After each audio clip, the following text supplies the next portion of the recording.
Hey everyone, welcome back to the Keep Watching podcast, where we decide what to watch so you don't have to. I'm James, And I'm Sarah. and today we're going to be talking about Snake in the Grass.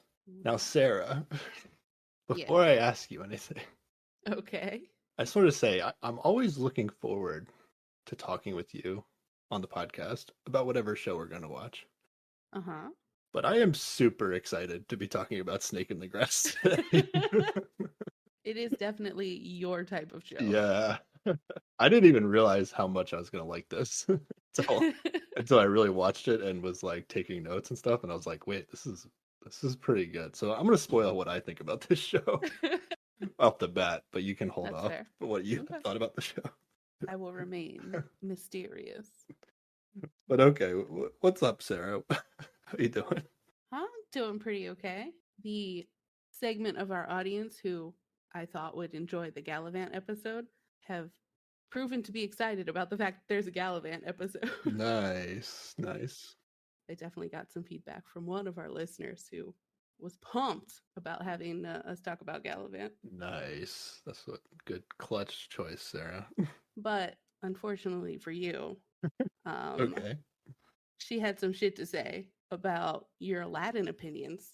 Oh yeah. Basically, that you're wrong. Yeah, no, yeah, it's hard to find somebody else who shares that opinion. But I'm just trying to be objective, you know? Oh, okay. Like, I definitely enjoy the original version of Aladdin, but if they're going to come out and remake it and add new good content to it, what can I say? It's just better. They improved on something that was already great. It's awesome. I appreciate it. I just feel like most of the live action Disney stuff like feels unnecessary. How many live actions are there? There's Beauty and the Beast. There's Lion King, which is not really live action. It's just a different type of animation, but okay, Disney. And Aladdin, right? That's it. And Aladdin. I mean, they're making The Little Mermaid. They are? Okay, I was thinking about that. And, Mulan. I forgot about Mulan. Oh, I haven't even watched Mulan, but that Mulan is like way different, right? Yes, I did watch that one. That one was pretty different. I'd be impressed if they improved on the original Mulan. That would be impressive. I mean, they may have based on how you judge it. I don't know. I can't. From what I've heard, I don't think like there's any comedic stuff going on in the new Mulan, but I haven't seen it. That's what I heard. It's like a very serious movie. If I remember, it has its moments, but yeah, it is pretty serious. Okay. Which I think, like, I love the goofiness of Disney movies, and so some of that is automatically not as possible in a live action movie. Yeah, that's fair. But the first two, Beauty and the Beast and Lion King, they were pretty much the exact same movie. So, yeah, I'm going to default to the original version if they're just going to copy the movie. But okay. Aladdin had enough new stuff in it that I thought was just good add-ons that I'm like, oh, okay, I like this story better. Now, if you prefer the animation, I understand that than the live action. But if you just look at the story and like compare them to, I like the add-ons. That's all. It's been a while since I've seen it. Maybe I didn't give it the fair shake, but it did feel just really long, unnecessarily long. Okay. So maybe all your extra stuff was just too much for me. Yeah. I wasn't trying to be dramatic, but I just knew that other people would be dramatic about that opinion. That's fair. Do you want to mention this now that we're going to eventually watch Cobra Kai on this podcast soon, right? Okay, yeah. When we get to that, I'm going to have an opinion about the Karate Kid franchise over the years, and people aren't going to like that opinion either. So, I mean, there's got to be some people who like it, who like your opinion. You know, you won't be the only person. Well, I won't spoil that until we get to it, but yeah, be prepared to not like my opinions again. Fair enough. But yeah, other than that, I watched some more episodes of Money Heist, and oh man, things have not continued according to plan. Okay, there you go. Yeah, things get spicy. Yeah, I really thought they were going to hold out a little longer with, actually following the plan, but it dipped off so fast. Yeah.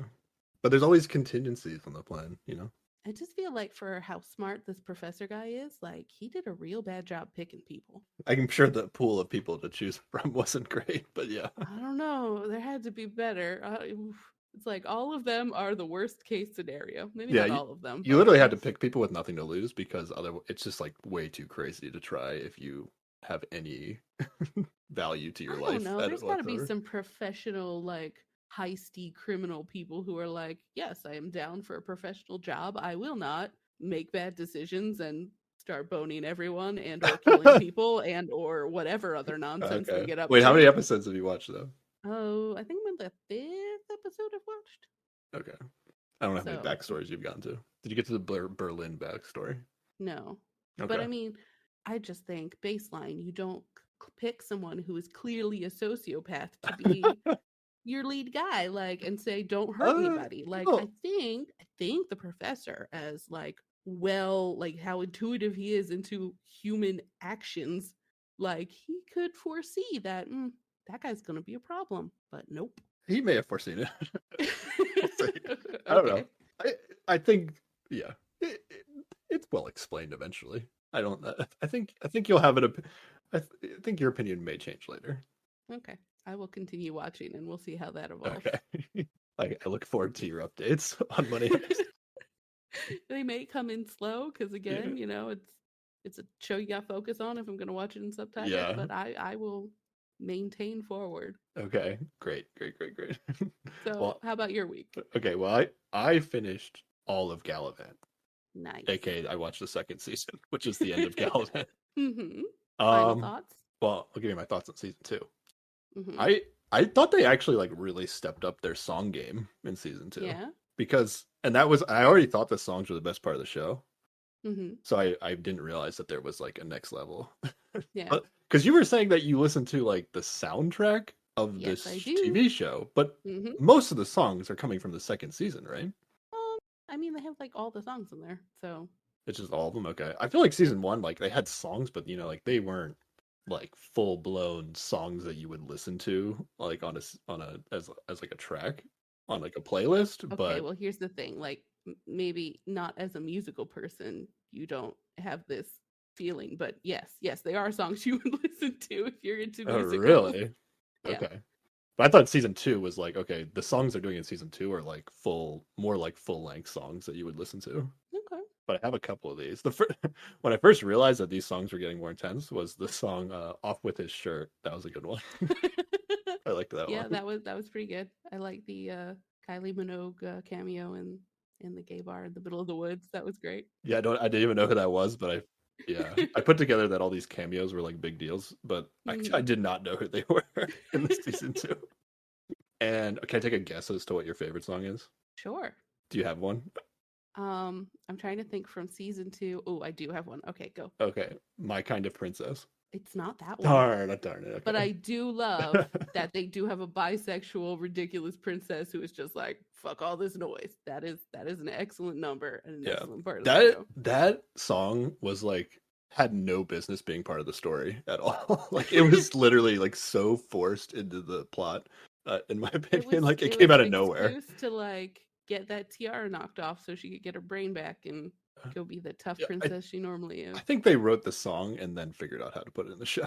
Like Yeah, they maybe. did Yeah, not. that It okay. was not a natural All right, I'll thing. accept that. But that doesn't matter. That's what the show's about. Write a good song and get it in the show. Who cares? My favorite song in the second season is where they have the group of short giants and tall dwarfs fighting each other. That was actually that was actually funny.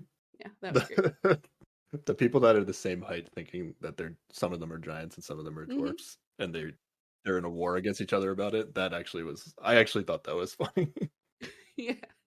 And I love in the song, oh, I've forgotten her name, the woman who's traveling with them at this point. She's just in the background going, "You're the same damn height." Like, Yeah. the song is great. I did like that. But overall I'd say the jokes like were the same consistency as season 1. So it kept like the same. Hmm. It was about the same. Songs got better, so I think season 2 was better than season 1. But it was the same vibe as season 1. And I think I'll say 2 seasons of this show seems about right. Really? Oh, I could have done more. I could have done a lot I more. I guess they could keep coming up with good songs. But I don't know. It seems like a show that it probably was at its peak, and you'll always have good memories of it if it just stops where it did. I guess that's fair. But all right, that's all I have to say about Gallivant. Well, I'm glad you finished it and enjoyed it the way you did. Yeah, it was fine. You ready to get to Snake in the Grass? I think I'm ready to get to this. I Yes. have a feeling that I have a lot to say about Snake in the Grass. I'm And excited to hear it. I have a way of going on. These like social reality competition shows, I can probably talk about them way longer than anybody else can talk about them. So you might have to rein me in a little bit if That's you think fair. it's running. If you Okay. get bored, you have to be honest. Okay. Hey, I have the editing power this week, so I can just let you talk and then cut it all out. It's fine. I guess, but you still have to sit through the actual recording. It's okay. Okay.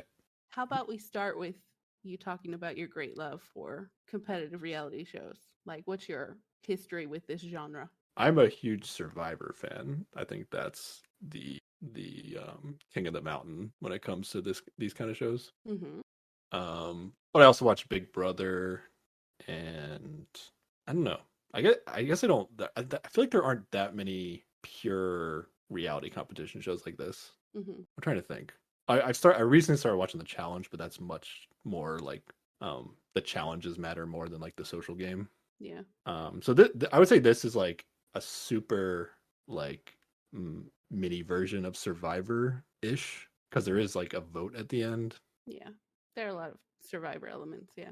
Yeah, I'll talk more about Survivor when we get to. There's a former player of Survivor in this first episode that we're about to watch, so Right. I'll have plenty of time to talk about Survivor as we go. We don't have to spill everything right now.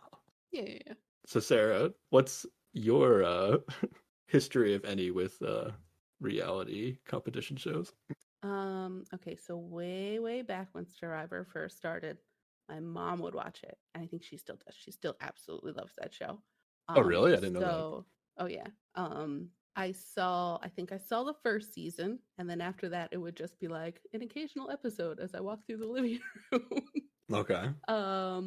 I am not naturally drawn to reality shows that much, but we've watched a Korean sort of competition reality show called The Genius together, which is a slightly different vibe because all of the contestants are like already famous people or whatever. But um, I enjoyed that.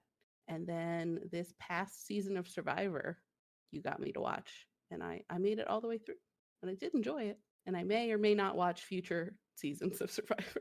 Well, you're watching episode 1 when it comes out in September. I can Oh, take. okay, fair enough.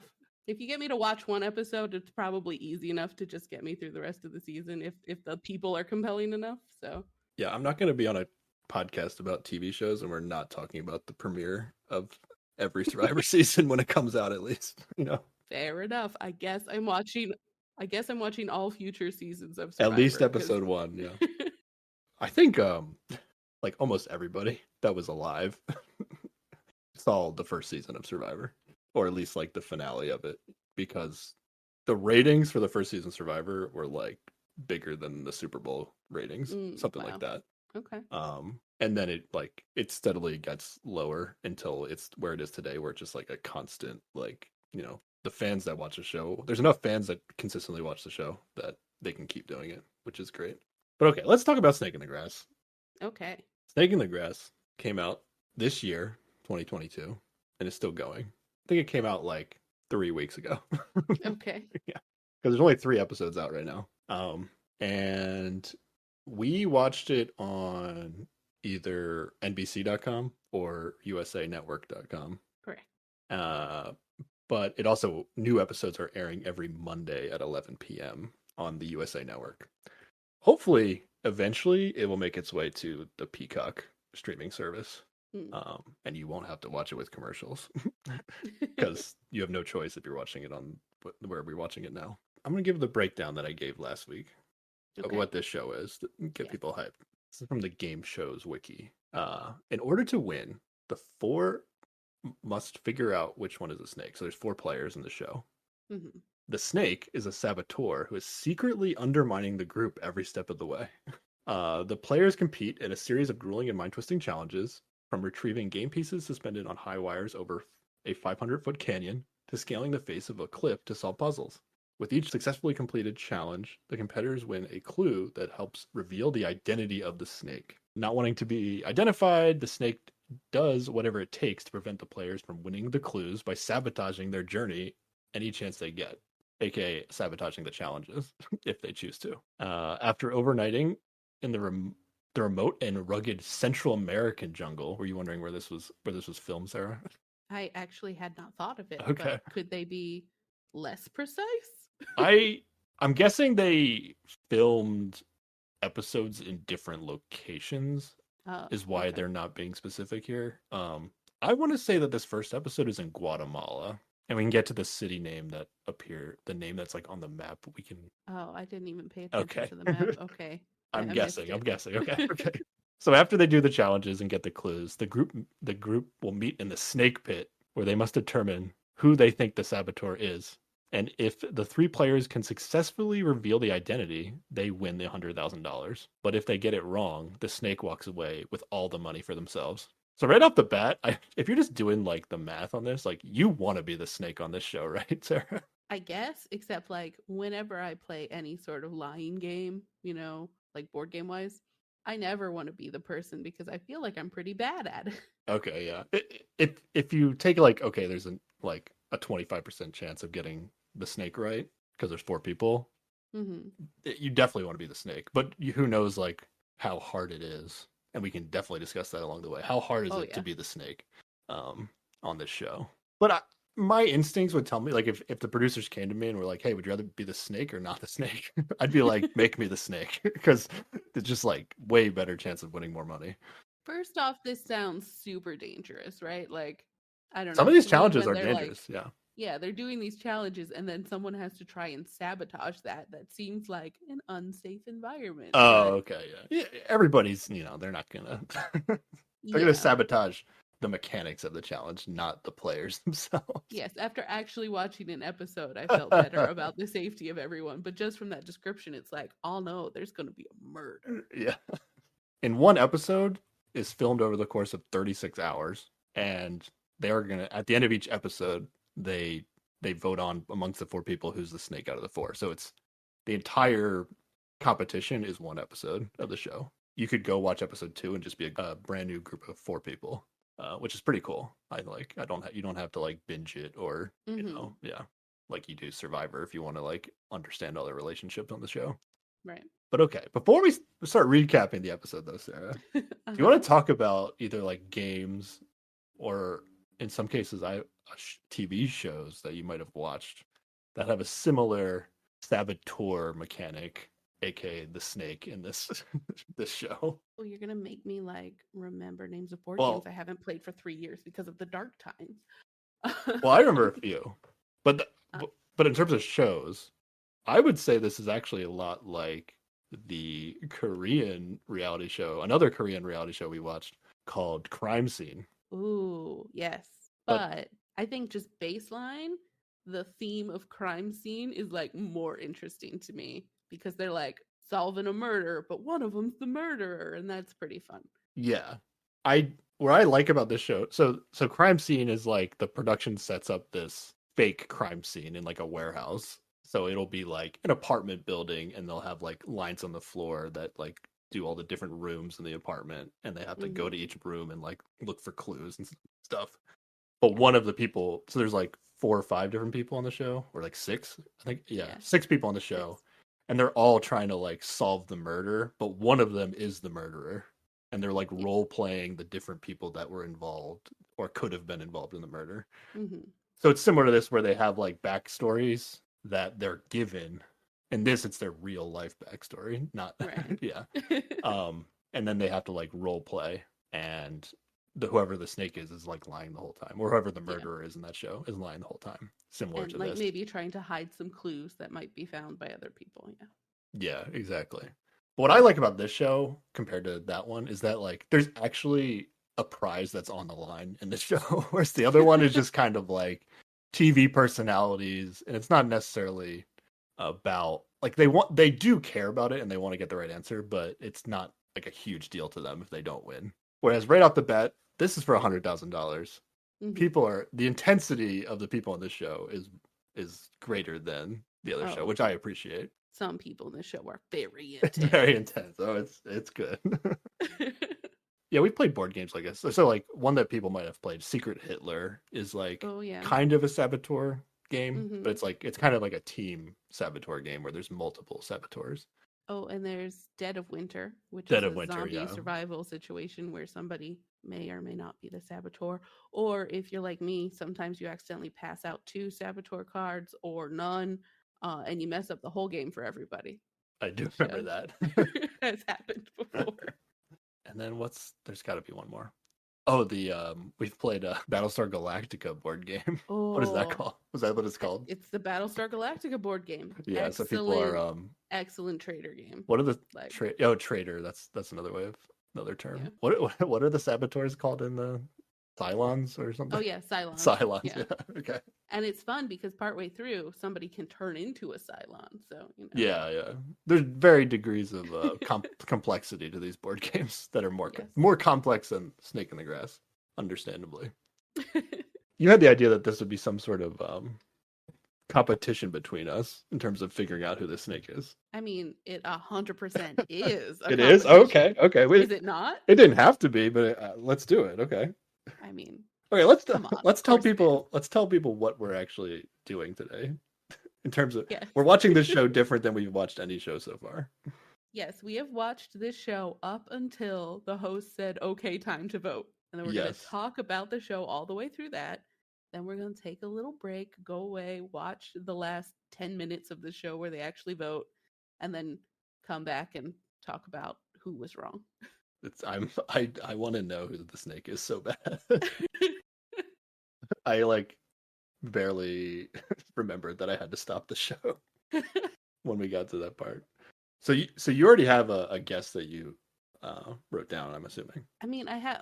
We'll talk it through when we get to. Okay. I think, right? Because I have mixed feelings. There are 2 people that I could go back and yeah. Okay. Well, I'm not gonna pull my punches in terms of I'm gonna be talking about reasons that anybody could be the snake as we go. Oh yeah. And I'm not gonna really try to hide who I might be picking in the end. Oh yeah, same. Okay, so if either of us wants to change their minds throughout the podcast, or one of us could be convinced by the other person by the end of it, and we might end up picking the same. If that happens, maybe we'll pick a backup.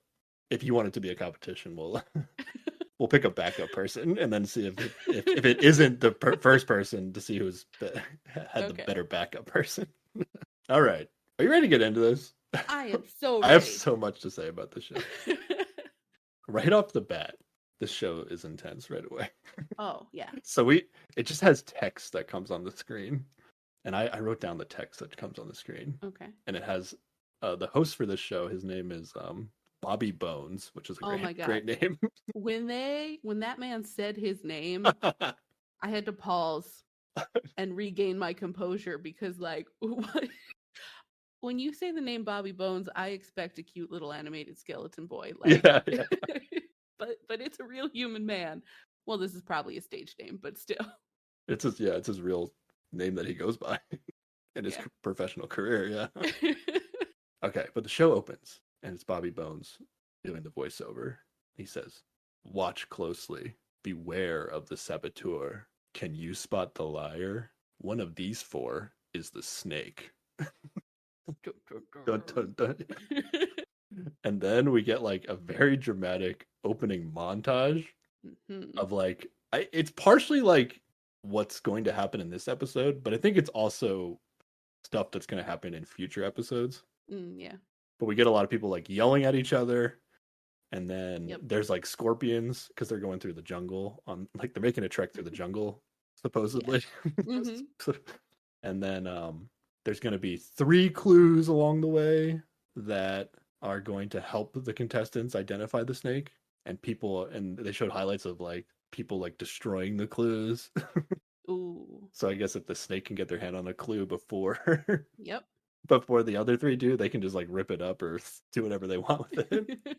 And then there's going to be 2 challenges, physical challenges, in the middle of this show. And these 2 challenges will help them win clues. And it's for $100,000. That's what the opening montage tells us. Everything you need to know for this show. All right, cut two. Now we have like a Jeep driving through the jungle to rap music. That's what I wrote. Oh yeah, it is. Is that the it's It rap is music, intense. right? Yes. I love this hype. I was not expecting this. Like this kind of music, you don't get this on Survivor. Survivor has Oh like yeah. its soundtrack that it uses Mm-hmm. and occasionally updates, but it's mostly the same kind of like tribal music. Yeah, they paid for the licensing for some stuff. Yeah. This intensity of this song it was like, oh, I'm feeling this right off the It's bat. like we're not like Survivor, we're cooler. Check out Yeah. my music. I think this show is very much trying to be as close to Survivor as it can, Oh yeah. considering the format. But we can point stuff out like that along the way. But as they're driving around in this Jeep to the intense music, we're gonna get introduced to the four contestants that are sitting in the back of this Jeep. Yes. And our first contestant is Alicia, who is 35, an Olympic athlete in the 2012 London Olympics. She never says what kind of She athlete actually she is. does. She does eventually. I was thinking that too, but Oh, that right. She does say like track and field at some it's point, track and right? field, yeah. But Yeah. like still that's a lot of different Yeah. events. Which of the events? I don't know. Yeah, But I'm guessing track, but yeah. I don't know. She just looks like she'd be track. I did look her up just to like I did some very careful googling. Okay, So I sounds wouldn't be risky. spoiled. I Sounds know. risky. Okay. It took I was like, am I gonna do this? I don't know. And then I did. And yeah, she's a runner. Okay. And she probably didn't win because she didn't mention that she won. That's true. She didn't win wouldn't any mention medals. that she won. Yeah. You don't be like, oh, I was in the Olympics unless Or she's hiding it so that way. No, she's talking to only to us, the audience, right now. True, that's She's true. not Yeah, hiding. you're right. You're right. But then there's a quote from her that Yeah, these quotes are weird. Hers is, "I'm trusting, but I have a discerning level of scrutiny." What does that mean? Give me a breakdown. What do you think about Alicia? I don't think these quotes mean anything about these people. Like, no. I don't even know if they said these things. Yeah, they're just like written out on this info card about them. Yeah, now I did like this. So when they go to each person, they get like a shot of them, and then they like freeze frame it on them, and then they put up this like scroll looking overlay on the screen with all their information while they're still talking about themselves in the background. So you get like this very quick breakdown of who this person is in a cool way. I liked it. This quote means she's ready to come and find a snake is what it means. Okay. I feel like they just got a list of quotes and they were like, pick one or something like that. It also says on her card, on her scroll, that she's the 2020 most influential woman in sports. Oh, yes. That's a cooler title than I just was in the Olympics, I think, but that's pretty good. Well, the Olympics is pretty impressive too. Yeah, for sure. But to win most influential woman, I don't know what she did. What did she do in 2020? Because that's 8 years after she was in the Olympics. So I feel like she's I don't know, doing something outside of athletics that's influencing women's sports. But I did not find out in my brief Google search. They did not elaborate on that. And I have a couple quotes from their confessionals that they were saying in the background when they were showing the scrolls. She says she's a no BS type of person. This is like the equivalent of "I'm not here to make friends." It's a classic. I wouldn't say that's equivalent. She just doesn't like when people are like not taking it seriously, I guess. Yeah, I don't know. We're gonna get to. It's just her vibe is just like I like Alicia. Intense. Yeah. I like Alicia.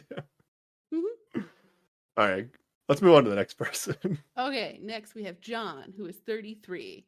He is an adrenaline junkie. His mom doesn't like his tattoos. Yeah, that's a great one. And his quote is, "Life is about hard truths." Yeah, sure, John. Sure, quote. I feel like there's a lot more going on, but sure, okay. He also goes on to say that he's very emotional and sensitive at times. Yes. Yeah, I feel like that comes up a lot in this episode. I just loved how Alicia's two things were like she was an Olympian and she was like the most influential woman in sports. And then John's card says his mom dislikes his tattoos. Yeah. Because he's a pretty like jacked guy and he just has a bunch of tattoos, like full sleeves. And I'm guessing like under his shirt probably his like whole upper half is probably tattooed. Yeah, and they go up like the side of his neck too. So. Oh, they did? Okay, yeah. He does have a lot of tattoos. And his mom doesn't like them. Now, do you think this was originally supposed to be his like fun fact about him? Or because so his tattoos are gonna come up on the show later. Yeah. And so does his mom. So does his mom. Yeah. Like, I feel like the fact that he continuously talks about his mom and his tattoos, yeah, I think like this is the information he told them. He's like, oh yeah, I'm an adrenaline junkie and my mom doesn't like my tattoos. Like, I feel like that's what he decided.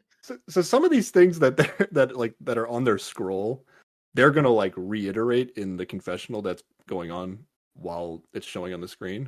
Mm-hmm. Did he say his mom doesn't like his tattoos in the confessional? I don't think so. I don't think so either. So that's what makes me think like, oh, his tattoos and his mom came up on this show like as part of like the conversations that happened. That they were like, oh, we're gonna put that in the show. So then let's make his fun fact: his mom doesn't like his tattoos. I don't know. It seems so red. I could also see him filling out a form and just being like, mom doesn't like tattoos. Yeah, I guess that's true. I just don't see how that gets you on the show. That's your fun fact. Yeah. I feel like there has to be another reason that John's on this show besides his tattoos, but we never find that out. I don't know. I feel like that because of how much it comes up, that might be the reason. Like they saw something that perhaps we wouldn't have seen in casting. It says he's an adrenaline junkie, right? But I feel like, what does he do? Yeah, exactly. I feel like it's so vague. I think his second thing was supposed to be like things he does that make him an adrenaline junkie, but then they scratched that off and wrote mom dislikes it. All right, that's John. Next is Trish, who is 56. She's a Survivor competitor. Oh yeah, here we go. A no-nonsense single mom. Yeah, I wrote that down. Or that was on her card. Yeah, this is on her card. That was on her card. And her quote is, "Don't mistake my kindness for weakness." That's a decent one. That's better than the other two. So that actually could mean something. Mm-hmm. But she also says, "I couldn't care less what people think of me." That's classic Trish. So she was on Survivor. You are familiar with her then? So Trish was on season 28 of Survivor. Okay. Only the one season. And Survivor, we're on season what now? This fall will be season 43. Okay, so a while ago. So if they do 2 a year, that would be 7 years plus the COVID year. So 8 years ago was when she was on Survivor. When Survivor aired, that she was on Survivor Cagayan. Now Survivor Cagayan, season 28, one of the most beloved seasons of the show, I think. Oh, really? It's up there in the power rankings. So if anybody hasn't watched Survivor in a while, that's a pretty good season to go check out. Go check out Trish. Yeah, and Trish will be there. Did Trish win? I'm not gonna spoil that. Oh, okay. I'm not even gonna say if Trish is necessarily the reason you want to watch Survivor Cagayan, but she's there. Okay. And so I do remember Trish. Now it's been a while since I've watched Survivor Cagayan. Less than 8 years I watched it. I watched it again, but okay. That's how into Survivor I am. But so I don't remember exactly how she is as a player, and I'm afraid that if I generalize her too much, I'm going to be like confusing her with other older women with a similar archetype to her. Okay. But I would say like she can get loud, and she is ready to argue with people. Okay. But I remember her as like she's pretty loyal to the people like she decides to be loyal to. Is how I would describe her in terms of like gameplay. So she's not much of an erratic player, but she like socially, she's not afraid to get into arguments. You know, that's how I would describe her. Yeah. And she has a great line. She has a great line later, which like perfectly describes her personality, I think. Because later there's gonna be a cutaway where they all get a confessional where they're like, "I am not the snake," but Trish goes last in that. In that list, and she says, "I am not the snake, but if I was the snake, I'd be the best snake," or something like that. I did enjoy that. Yeah, that's her personality in a nutshell. And that's actually, there's like a good amount of like older women on Survivor that get cast with that personality where like they have so much life experience that they just think they can do anything and they would be good, like one of the best people at it, you know? Yeah. Like that's just like fair enough. So yeah, I enjoyed Trish on this show. Maybe even more than I enjoyed her on Survivor, but I can't remember exactly. Yeah, she even admits, I like this self-awareness. She can get intense pretty quickly. Oh, that's a fair assessment. Yeah, but she's aware of it, which I like. That's good. Yeah. I also want to say, I mean, I might be being biased here, but I think the fact that she's a former Survivor player and has played in arguably like the best reality competition show there is, I would give her a huge advantage on this show. Okay. If she was the snake. And even if she's not the snake, like there's like a history of like people that come back and play Survivor and they play against people that are playing their first time of Survivor. Like there's plenty of data that shows like, oh, returning players do better than new players on Survivor. There's just like once you've seen how people lie to you, it's way easier to pick it up the second time around. Yeah. Okay, there's plenty to say about Trish, but we can get to it later. Yeah. So our last person in the Jeep is Sean, who's 36, rescued passengers from a fatal bus accident. That's a pretty good quick why you're on the show. He describes himself as a Navy guy, so he's like a military person. Yeah, he's a Navy guy, and his quote is, "I'm a good guy, but I can be a bad guy too." Great, Sean. And he also says, doesn't care if people like him, and actions speak louder than words. That's what he says in the beginning. Seems like a pretty standard fare for this situation. So yeah, we have like, so there's two middle, like three of them are like mid-30s. John is 33, and then Trish is 56. So she's got like a 20-year gap on them. But no super young people on the show. Yeah. Everybody's older than me, Sarah, on the show. That's fun to see. For myself. How good for you, I guess. But yeah, so we have Alicia the Olympian, John the guy whose mom doesn't like his tattoo. Yes. Trish the survivor, and Sean the Navy guy. But okay, we're done with the introductions. The players have not talked to each other yet. This is just all audience interaction. Like they're talking to the audience via confessionals. So we're gonna get more words on the screen with Bobby Bones narrating. And he says, "It's hard to spot a lie, but all snakes have tells. Know the tells, spot the lies. Spot the lies, catch the snake." Inspiring words from Bobby Bones here. Yes. Very, very serious times here. Yeah, it is like, I kind of appreciate the level of seriousness that this show has off the bat. What's going to happen in the show is like, Bobby Bones like narrations throughout the way are kind of like be trying to like teach the audience how to tell if people are lying. So okay, the contestants finally walk out of the Jeep and they're gonna go meet Bobby Bones finally. Yes, and this is where I heard his name and just giggled for a while. Yeah. And I want to say this guy, Bobby Bones, I feel like they're trying to make him look like Jeff Probst a little bit. Oh, yeah. Who is the host of Survivor. So not only are they having former Survivor contestants on the show, but the aesthetic of this show being in the jungle, and then this host guy just like trying to be Jeff Probst. It's like little baby Survivor. Yeah, exactly. But okay, so Bobby Bones is going to talk to them. And then he reveals that one of you four is actually a snake. And then John, the tattoo guy, is like, "What do you mean by that?" I was like, wait, what? Do they not know the rules of the show they're about to be on? Like, what's going on here, Sarah? That is true. Yeah, it just gotten revealed to them that that is the format for the show. I don't know what they told them they were going to do out here in the jungle, but it wasn't snake hunting. It's possible that like with these new shows, like whenever like in 2000 when Survivor was doing its first season, the people that signed up for that show, I don't know like what they thought they were signing up for, you know? So, like who knows what they thought they were signing up for. Right. But maybe they just put like advertising out there for like, we need reality questions for a 4-person survival social, like they just like really generic. And then I bet they were like, it's like mini Survivor. You're gonna go in the jungle and do some challenges and maybe get some money. Yeah, I guess. I don't know what they told him. But it seemed weird to me that John. Now maybe they all do know the rules, and John is already playing the game right here.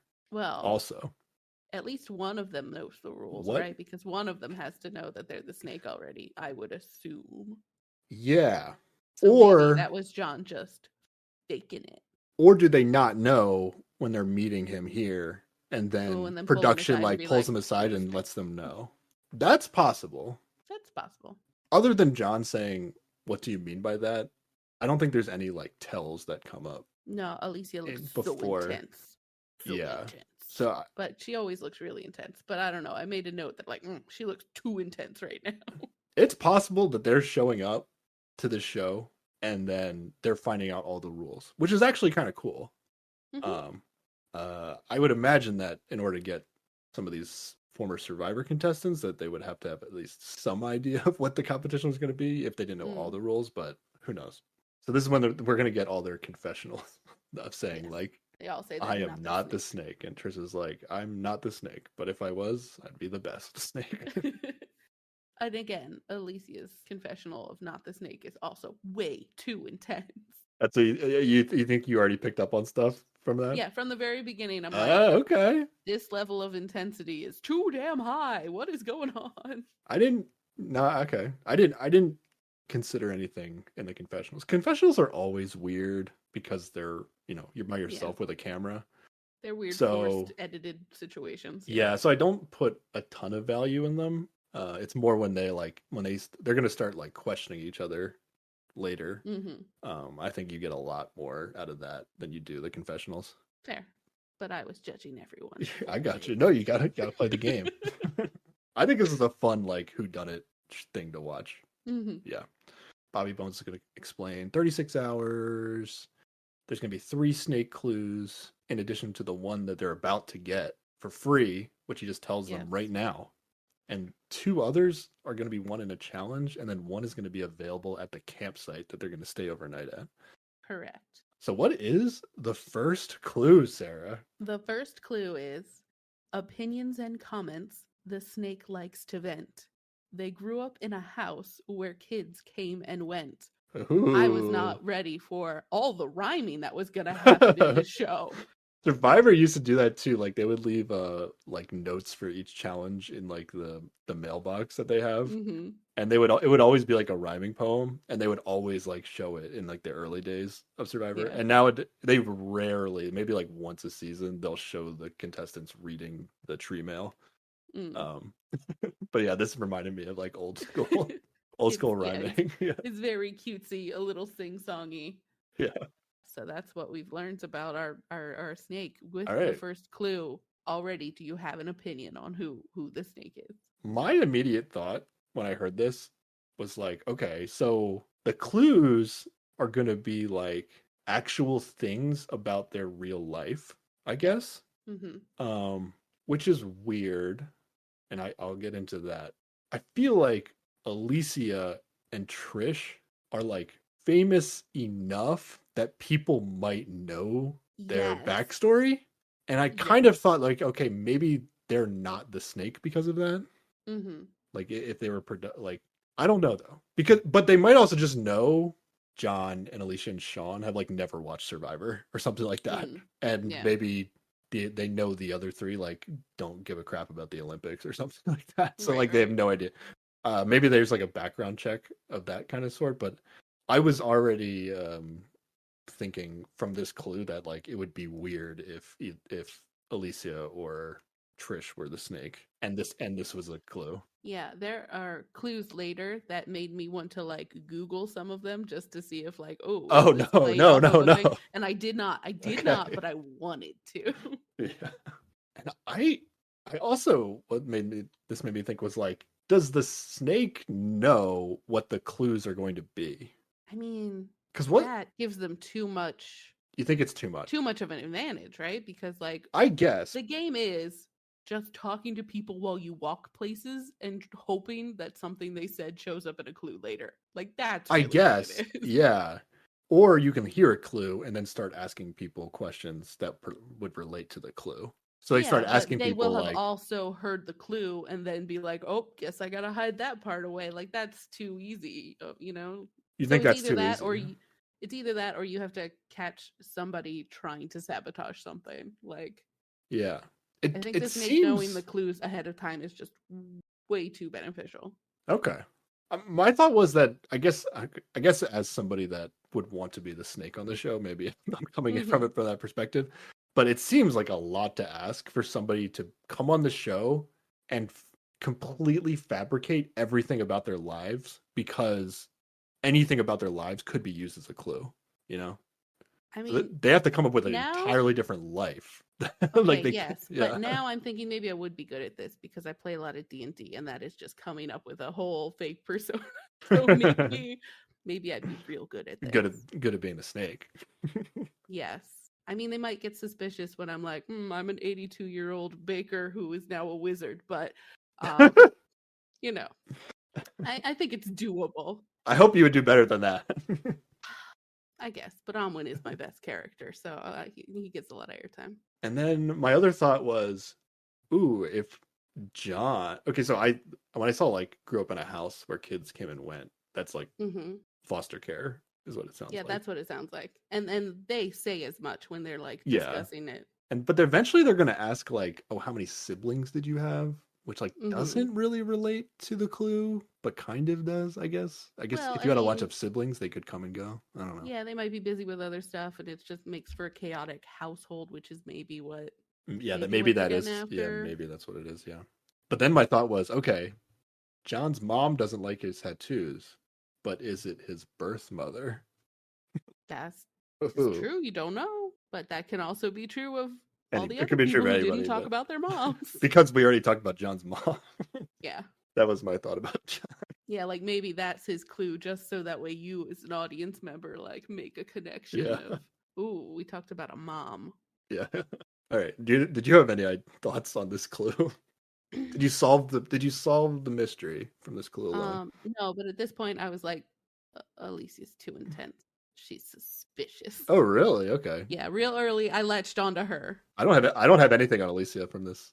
Well, it's just like how intense she was in the beginning when they're like, when he tells them that there's a snake, it looked like she was trying real hard to not make a face. And then in her cutaway of I am not the snake, it was just like it was too much. The energy was just over the top. I just looked at her as she's just like, she's an intense athlete, and that's what intense athletes do. Which may be true, but also like I cannot fathom having that level of intensity all the time. It just seems okay. like That's interesting. It would be a rough time. That's interesting. Okay. So we're not even not necessarily on the same wavelength so far. I like this. Okay, so but you had no thoughts about anybody. I had no thoughts about how anybody behaved up to this point. No. Okay. As it pertained to them being the snake, other than John being like, "What do you mean by somebody's going to be the snake?" That was weird to me. Maybe they were just like, we need somebody to ask. He said there's a snake, and then no one said anything, and they're like, can one of you just ask what he means so that way he can explain it, please? Maybe you might be right, yeah. But I would say John has the most red flags up to this point. If anybody has red flags up to this point. It's because you're judging him by his tattoos, just like everybody else his whole life. We're also going to find out that they're going to get a bag of supplies with a watch and coordinates. Yes. And they're going to have to follow the coordinates to get to the first challenge. Yep. So the first part of this show is them hiking in the woods to this challenge. Yes. I think before we get to the map, we're going to get some conversation. Oh, yeah, we get to like the beginning of them like starting walking together. Yes, they're having their getting to know you time. And I was amused because John is immediately like, anybody who is not afraid of snakes can go first because I don't like them. Yes, I read that down too. I was like, John is afraid of real snakes. I mean, which fair, like, no fun. I would also similarly not want to be forging the path in the snake-filled jungle. Yeah. We're going to find out that Trish is a Pilates instructor. Or this is legitimately what she is saying to the other contestants at this point. She tells them she's a Pilates instructor. It may not be true. John says he's a bartender. Oh, okay, I missed that. Okay. That's not adrenaline junkie bartender. We still have no idea what this guy does. Well, I mean, he's got his day or night job, and then he's got his hobbies. But he never talks about making his mom angry. He doesn't talk about it at any point, right? What he does for adrenaline junkie. Oh, okay. Because it's not fighting snakes, that's for sure. Definitely not. Or it is, and he's just out there lying. trying to seem like he's scared of snakes. I don't know. Now, is this a red flag for Sean that like the production told us he's an adrenaline junkie, but then he never talks about it at any point in the show? Is that a red flag for John as No, the audience, like trying to figure it out? If I'm on this show, my card would say that I love D&D, but I'm not going to talk about it out in the forest with a bunch of people. Like, that's not going to be the thing I bring up, probably. No, you're wrong. I mean, I'm wrong. I probably would. They'd be like, what do you like to do? And I'm like, D&D. So forget it. Yeah, maybe it is weird. Yeah, I don't know. What I'd say is like it didn't come up, like he didn't mention it, and is he trying to hide that information? And that's why I don't know. Maybe I'm taking every little thing I can get because I'm trying to figure this out. But I do think like their conversations in the beginning are very focused on like home life stuff because of this clue about having, the house where kids came and went. Everybody's like latching onto that from the very beginning. So maybe that just influenced what they talked about. Yeah. Well, in the very beginning, we just get these occupations. So Sean, yeah, he says he's in the military, and he also teaches MMA. Yeah, which is pretty wild. And then Alicia says that she's an Olympic athlete. In track and field. This is where she says track and field, yeah. Does she say track and field? Okay. Yeah. And then we cut away and we get another like big overlay on the screen of a map as if they're like traversing the jungle. Yes. And on this map, it says Santo Tomas, which I Googled, and I think it's in Guatemala. Okay. I'm not 100% sure. Assuming that that's an accurate label of the area that they're in on this cartoony and that map. There aren't multiple places called the same thing. But no, Guatemala's in Central America, so I figured good odds that it's right. Yeah, good odds that it's right, yeah. Now, I don't know if every episode is going to be in Guatemala of the show, but we'll see. We'll see if the camp is the same next time or whatever. Yeah, so it's gonna have like a dot on the map, like a red dot on the map. It's gonna show like a line like wiggling down to another dot on the map that says like the first challenge or something. No real idea of scale or anything, so I don't know how long this trek takes. Yeah, I would hope it's fairly long because you do want them to like force them to talk to each other. But you also don't want to tire them out because they have physical challenges. Who cares about that? No, that doesn't matter. Okay. You want them to struggle on the challenges. That's true. It's more dramatic. So maybe, a real long walk for talking and tiring them out. So we get like a traveling montage with this map. Plus, we get some more conversations, I think, along the way. And somebody's going to ask Sean, when did you join the Navy? Maybe Alicia asked him. And he answered kind of like, 2007? like he wasn't sure, which I thought was interesting. Now, I'm not the best at remember the exact years that I do certain things, so I'm not gonna like say this is like a huge red flag, but it is like a little weird. It is a little weird because you might not know the year, but you might be like, "Oh, I've been in it for like 10 years or whatever." Yeah, I feel like military people are very ready to answer this question usually, like how long they've been of service. Yeah. So it was a little weird that he had to think about how to answer this question. Yeah, I agree. Yeah, first red flag on Sean here. And then we get, this is more Trish stuff. Trish is great. She has a confessional where she claims to have read specific books that can tell you if people are lying. She brings this up a couple times. Yeah. Yeah, I believe her that she's done this because this is actually a thing that people will often do before going on Survivor. Yeah, that makes sense. So yeah, I think this is true, and I bet there is some value to reading these books, and more than anything else, she's played Survivor before, so she can tell if people are lying. She should have an advantage in this area. Yes, exactly. Anything else on this trek before the first challenge, Sarah? I just have that like Trish has a chaotic energy, and I'm here for it. Yes. I like her. Yeah. Yeah, I like her too. So we arrive at the first challenge, and Bobby Bones. I didn't catch the name of the second challenge, but I did catch the name of this challenge, which is called High Wire Snake. Very creative. Did you catch the name of the second challenge? Does it have the word snake in it? It does not have. I don't think it has the snake in it. It's like some play on ruins or tomb or something. Because okay. I was hoping that every challenge would just have the word snake in it.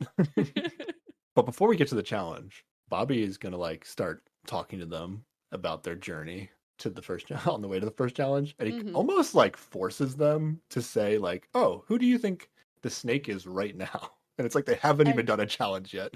Yes, but Alicia immediately, at least the way it's edited, it's like, John's a snake. He wasn't really answering a lot of questions, and he's like, I was in the back. I couldn't hear you. And she's like, suspicious. Yeah. She's just like coming in strong, which I found to be suspicious. She is. I chalk this up to kind of the edit where like I feel like everybody had to answer this question, but they showed Alicia because John had like the biggest response to it or something. Mm-hmm.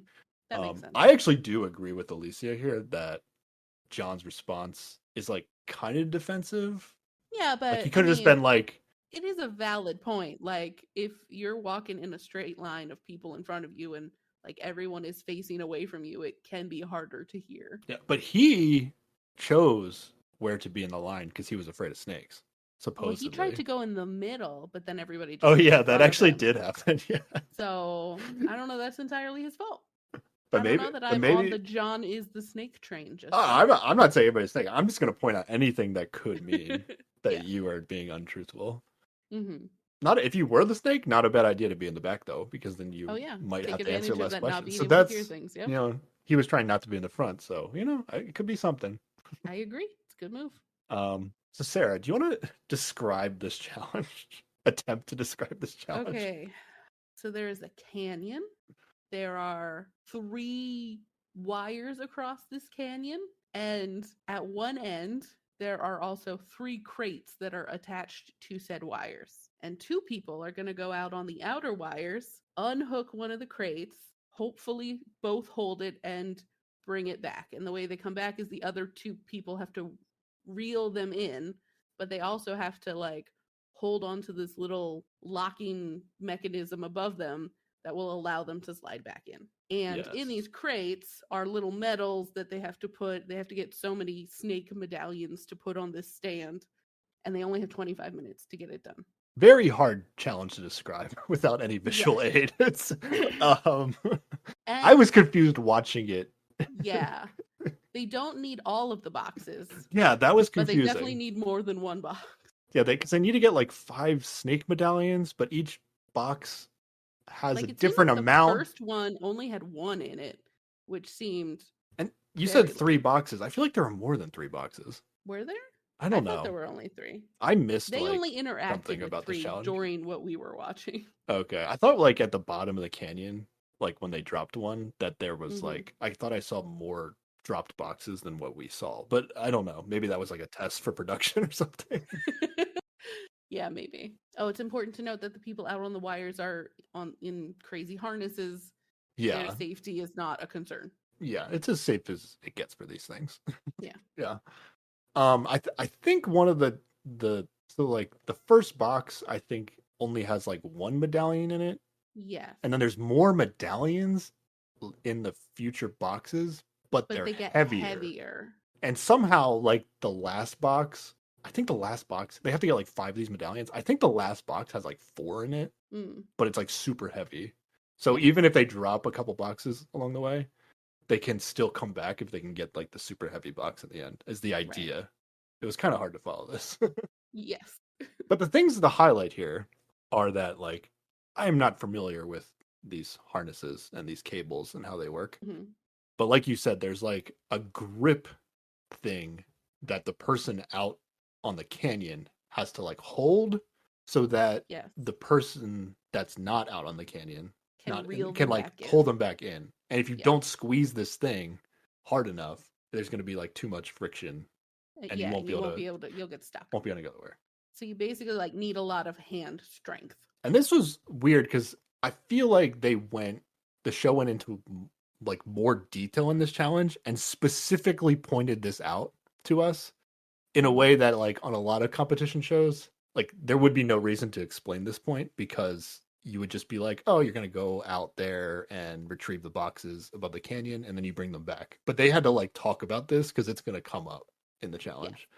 I don't know if that is important to identifying who the snakes is, but I'm curious to hear what you think about this challenge as we get to it. Yeah. So yeah, they choose that John and Sean should go out on the lines because they're big, strong dudes or whatever, I guess. I thought that was a weird choice. Oh, I guess they have to carry the boxes. So that's why. Okay. And then Alicia and Trish.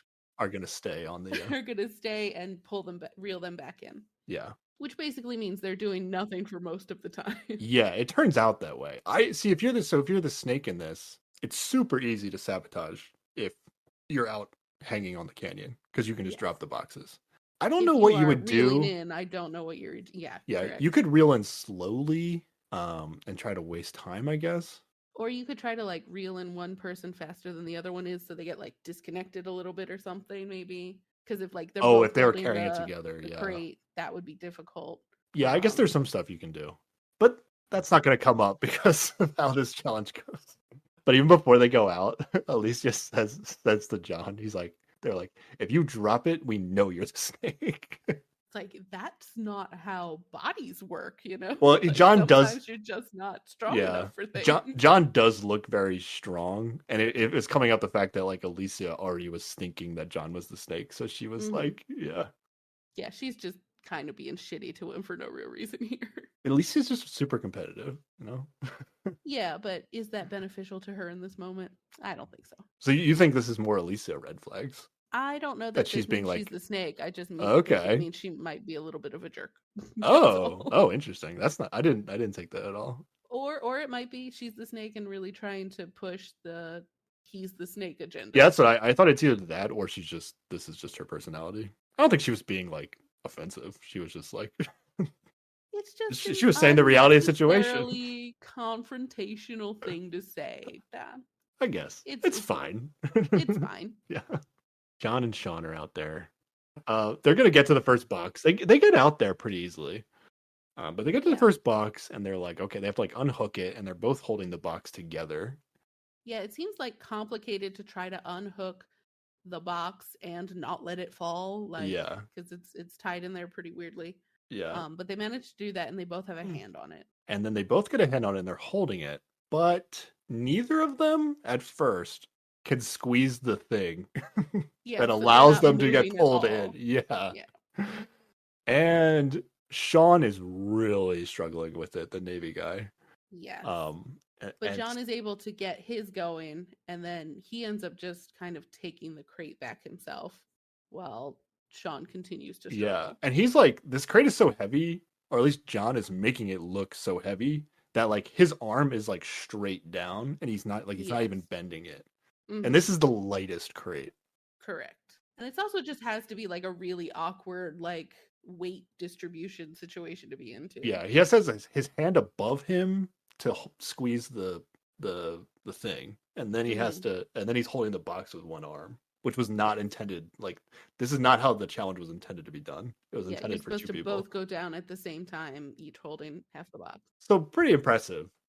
Bobby Bones is like, he's like commentating the challenge. He's like, looks like a scene from every Sylvester Stallone movie. And I was like, okay, I guess so.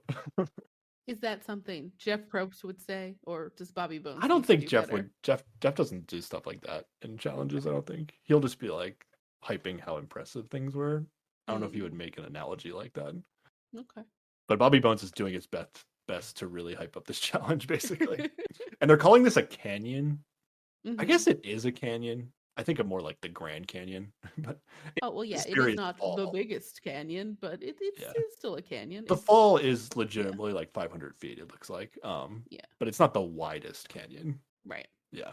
But it's still like a decent enough space that them trying to get back, it's a long time to carry this big box. Yeah. So yeah, Sean can't squeeze the thing. He's not going anywhere. John is able to get the first box back. And the first box had one snake medallion in it, something like that. Mm-hmm. So now they go back out to the next box and they untie it again, and they're each holding a side of it. And basically, John has the clippy thing he's got to squeeze. He has that figured out, so he starts moving right away. And Sean still is not figuring it out. Like, even though they're like, okay, we're gonna go now, like he just cannot figure it out. So John starts sliding back right away because you don't actually need the person to reel you in from the very first part of it, I guess, because it's kind of like it's kind of like downhill on the rope, but then eventually there's like too much slack in the rope and you have to be pulled in. I think is the idea. So he starts zooming away, and it basically rips the other half of the box out of Sean's hand. So again, it's just John with the crate again. Yes. But he stops and tries to like swing it up so Sean can like get the other side of it, but it's not working. Yeah, so they drop this second box. We see it smash on the ground below. Yeah, they get to watch the fall, which makes it look like a serious fall drop. Yeah. Yes. And then they're going back up for the third and what box. I think is the final box. Which somehow they can still win, even though they only got the first and maybe the third if they can get it. Yeah. But this box is going to be the heaviest. They're like resting. I feel like they haven't used that much time on the clock so far. Like the first box took them like 5 minutes, and then they probably took less time to drop the second box, is what I'm guessing. So they still have a good amount of time. So Sean and John are just kind of like resting on the, especially John. Yeah. They're like resting next to the third box. And Trish starts like yelling at them, like, but like in a positive way, like trying to motivate them. Way. Yeah. And do you want to describe what John's reaction to this? Well, actually, no, Alicia had a good reaction where she was like, oh, no. Alicia said something to the effect of like in a confessional where like she was like, Trish starts yelling at them to motivate them. I'm just like, and I was like, oh, that's what we're doing. She's like, I guess if he needs to hear that. I guess if he needs motivation. like she's not an athlete who has never been yelled at for motivation before. Like this isn't something she's ever experienced. Oh, she could be somebody that doesn't need that. Yeah. I get it. Like seems super judgy about it. You think so? Okay. Yeah. I get it. It's like, I don't know. I wouldn't be mad at Trish for what she's doing, but I also would be like, okay, this is not necessary, Oh yeah. Like it is over the top, but like whatever. However serious this situation is to me is going to be the same level of serious that it is. Like you like you're not going to get me any more amped up than I already am for this. Yeah. But yeah, she's yelling like, think about that money and what you're going to do with it, and you got this. And then John's like, oh, now I got this? What about earlier when, I was the snake just because of all my tattoos and because I look like I just came out of prison and I've always been judged for this? And it's like, whoa, John. Oh my God. Clearly, they did not show us something that happened earlier. Like when they asked them who they thought the snake was, and we just saw Alicia blame John, Trish must have also like chimed in because oof. I think they all collectively, Alicia said it, but I think they all like kind of collectively agreed that John was the most suspect. But they didn't talk specifics like Alicia did. But he definitely took it to heart and took it a little hard. But I had the exact same reaction as Alicia did to this, which is they go back to her in a confessional and she's like, that was not the time for a sob story. Like they're in the middle of a time challenge and he's like 100%. Yes. So to me, I was like, okay, this has to be a red flag for John is like wasting time really, in this challenge. Really, like this is so unreasonable. But at the same time, I kind of believe that John is just this sensitive about stuff. And I mean, his mom doesn't like his tattoos. This is like genuinely an issue for him that he cannot like he's like looking to talk about it almost. Like it's kind of crazy. And like, that's definitely a thing. People with a lot of tattoos get judged harshly for having, like people have certain expectations about them, which can be difficult to deal with. But this is not the time. Yeah. And then like Trish is kind of like defending herself, like, wait, don't think about that now. Like we're in this together, Yeah. And then at that point, Sean's just like, stop bickering until the challenge is done. Yeah. I think Trish was trying to get it like back to a reasonable conversation. Yeah, but John was not going well. Yeah, he did not want. Oh yeah, this is pretty unbelievable. I would be full team Alicia on this. I would have been like in the confessional being like, what is happening right now? Like this, we need to get this challenge done. Yes. But so eventually they get past this. Yeah. And John is gonna like he finally gets the no, this is weird. So what's actually going to happen is, I guess Sean has figured out how to release the thing. So he is actually going to give it a go, but he also gives it a go by himself like John did. Yeah, but they like, before releasing the crate from the rope, they've like put his one arm all the way through the handle of the crate. So it's like slung over his shoulder almost, or it will be once they release it. Oh, okay. Or somewhere in that general area. But okay, they don't talk about this. Is that we got the scene where Alicia was like, if you drop the box, you're the snake. Yeah. And then John did drop the box, the second box. I wonder, I don't know why they wouldn't show this if this happened, but I wonder if like it didn't really make sense to me why they were like, Sean is now the best option for the heaviest box. And it's like maybe John was tired or whatnot, but it almost seemed to me that they were like, okay, John is not allowed to touch the third box because they all think he's the snake is the idea. I thought it could have been the thing. They didn't talk about that, but it was weird that Sean like maybe did a go of the slacks box. But what's gonna happen is he slides down as far as he can go without being pulled. But then when he gets to that like slack point where he can't go any further, he gets stuck again. And he's hanging on to this very extra heavy crate with just the one arm because it has not stayed up like in the crook of his elbow like he was trying. Yeah. It's full extension, and that is making it harder for him to pull the thing. Yeah. And so he can't continue supposedly. He like can't get the thing unstuck again. So it forces now John to actually like slide down to catch up to him and actually give it a go by himself. Yeah, so they like swing the crate up to him and he manages to get the other side. Yeah. And then John's going to have this very dramatic, like, I guess once he grabs the box, he also can't do the clip thing. I don't know if I don't understand the mechanics of this clip thing. Yeah. But it feels like that shouldn't be an issue. Like he's saying that it's because the box is so heavy that he can't pull on the release. But yeah, that doesn't seem like it makes sense. I think that's believable. I don't know if this is like kind of like a failed production challenge where they were just expected too much for these guys. Maybe. But this challenge was clearly intended to be like two people holding the box, and they're just not doing it that way. And it looks like, okay, if your entire body's being dragged down to this box, it's hard to reach up and then with your grip strength, like undo this thing. But basically it's just gonna get stuck. Yeah, but he manages to get the crate like between his feet, like he's gonna reach up with both hands then to. Oh, that's what he was trying to do. Okay, yeah. But then it just slips right through. Like he doesn't have a grip on that. He wasn't able to get his foot through the handle or any of the other ropes, and it just drops. And that's it. They failed the challenge. They do this whole dramatic thing where like I don't know if it's like Trish or Alicia, but they're like, "Don't drop that box, don't drop it." And then he like lets go with his hands and puts it in between his feet, like you said, and he's actually like able to hold the box in between his feet for a while. Yeah, he held it longer than I thought. And that was like possible. A little suspicious to me. Like I was like, this box is so heavy, or it's light enough that you can like hold it in between your feet, but maybe he just I don't know. Skips leg day, and he's, I don't know. Yeah, super buff. Yeah, like you said, he's gonna drop it, and they're gonna fail this challenge. But what are your thoughts on the performance of Sean and John in this challenge as it pertains to them potentially sabotaging it? Okay, so John's little outburst was ridiculous and suspicious, but Sean's inability to figure out this clippy thing seems also very suspicious. Yeah. To me, it's a really hard to tell if it's just like this was just too challenging. Like production made it too hard. Also part of it, yeah.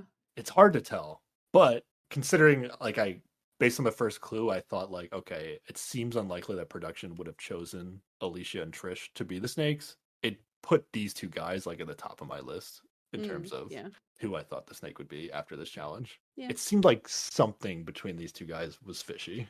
Yeah. But at the same time, Alicia and Trish like didn't have the opportunity to try to sabotage the challenge. So they could have just been sitting there and got a free ride as the snake. So not too much was learned from this challenge, but I did think it was an interesting first challenge.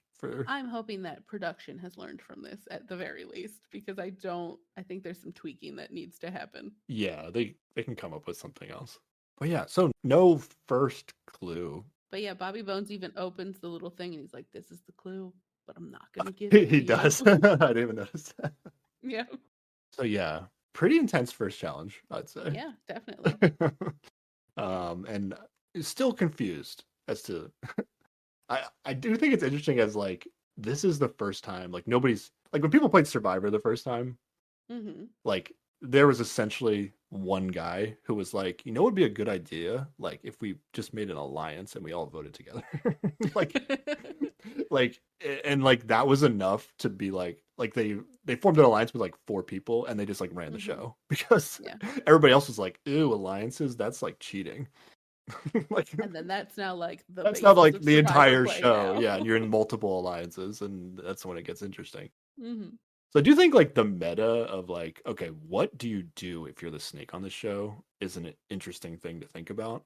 I don't know if you have any thoughts on it, but my thought is like just help do the challenges. Like don't act like you're the snake in the challenges. And if like are the clues really going to be that detrimental to your secrecy that it's worth risking people thinking you're the snake because of your performance in the challenges? Like that's kind of how I view it. At this point, they have no idea. I guess they have had one clue, so they sort of get the idea of what the clues are going to be like. But like that feels like some second season analysis that's going to be a little easier for people to do. But I mean, I'm thinking of it as like, you know, I signed up for the show. I'm out there. It's the first episode. They tell me the rules, and over the next 36 hours, I'm thinking about what do I do if I'm the snake, you know? So I don't know. Like I don't think my strategy would not be to intentionally fail the challenges, you know. Yeah. Unless it was very easy, like I could do something where nobody was going to see me and it would totally blow the challenge. Like something that was really easy. But stuff like this where everybody can see you, I would just do it. And if you perform well, that's only going to help you hiding, I think. More than the clue is going to be helping you reveal yourself. And it's already like people are definitely looking for like if you fail and just because it's hard, they're still going to say you're the snake. Like you don't need to add to any of that by actually trying to fail. Yeah. So I'm not putting a lot of stock in this John and Sean performance in this challenge, but they are my top 2 options right now. Okay. So now they have to travel to the campsite, right? Yep. So more walking and talking. Yeah, and we get another map scene where they're like, now they're the dot from the camp. From the first challenge is going to the campsite. Yeah. And I guess they're where they're going to stay overnight. It's only one night. When I first said 36 hours, I think in the last podcast, I was thinking like, oh, that's 3 days. But it's actually only like a day and a half. So it's only one night out in the wilderness. Yeah. It's basically one challenge one day and then one challenge the next day. And then I guess the snake pit / tribal council is going to in the evening. Yeah. In the evening of that next night. So that's the 36-hour time span. So what do they talk about on this next traveling journey to the campsite?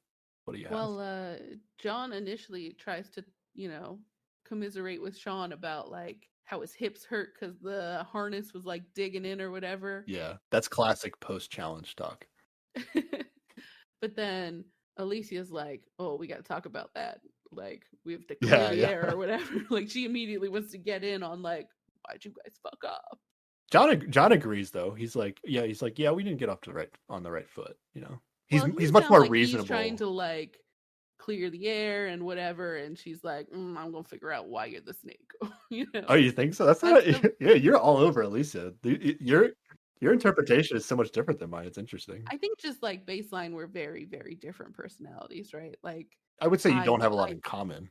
So yeah, like you probably don't hang out or interact with people that are like Alicia very often. Yeah, I don't hang out with like sports people, you know, super intense people. I'm definitely more of the laid back situation. So like this behavior seems so foreign to me that it's just automatically suspicious, which is probably not fair. That's interesting. Yeah, to me, it's like, you know, it's kind of how athletes act, so it's not necessarily like suspicious, you know. But but I like this. We have different perspectives on these people. But yeah, John, I would say John isn't as defensive as he was at the first challenge, and is more like, oh yeah, let's just talk about it, you know. So I like that they did that, and John is gonna like kind of open up even more than he did during the challenge about like stuff that happened in his life, and kind of gets like emotional about so much so. Yeah, he's emotional about his upbringing and like his connection with his mom, who doesn't like his tattoos. Yeah. But like he opens up so much that the show decides that this is a time to teach us something. Yes, finding a snake. I love this. So John, like he talks about this emotional stuff, and then the show just like freezes the screen on John, and then puts another scroll overlay next to him. Bobby Bones is doing his dramatic voice again, And he's like, tell, and it says, tell number one, gaining sympathy. And then Bobby Bones reads the text and it says, the best snakes tend to prey on the emotions of their listeners. Knowing the sympathy leads to trust. Ooh, So, yeah. interesting, Sarah. I don't know if I would have necessarily. I guess I'm not as responsive to sympathy stuff as most people are.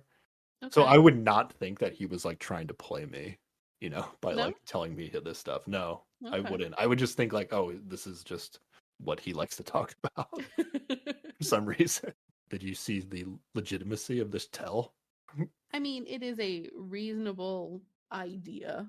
I don't know that it's the truth in this circumstance, but they do have a confessional moment with Trish where she's like, after that challenge, I really thought he was the snake, but then he opened up about his upbringing, and I thought maybe not. So they're like showing Yeah, this Trish. tactic working, even whether or not he's the snake. Yeah, I thought that was weird. I was like, Trish, really? You're really falling for this? I thought she was supposed to be the one who read all the books online and knew what was up. Well, but she's actually interpreting kind of the way I am, where it's actually not a tell that he's a Mm-hmm. snake, Right. but she's kind of phrasing it as like, oh, I am sympathetic for him, and therefore it's almost like she doesn't want him to be the snake anymore because she kind Yeah. of likes him more. It's Right. kind of the Yeah. idea. In terms of gaining sympathy on these shows, like a lot of times a Survivor, it'll be like if you're just like really not in the majority alliance and there's like not much you can do, that's when you might see the sympathy card kind of come into play. Like they'll go to Mm-hmm. somebody and be like, "Oh, it's always been my dream on the show to make the jury or something." Like say you're like Right. one vote away. Like you come up with something Mm-hmm. to make people think like, "Oh, like I'll try to get you to throw you a bone." But this is a different circumstance because no matter Exactly. what top story you have, like either you are or are not the snake. That doesn't change. Yeah, that's what I was saying. Like if somebody was trying to gain sympathy in a situation where I knew like they were desperate, that's when like I would be like, okay, they're trying to get something out of me with this. Mm-hmm. All right, and it's kind of like that because like I guess John feels like he's kind of being ganged up on here, where like all three of them kind of agreed that Yeah. he was most likely the snake.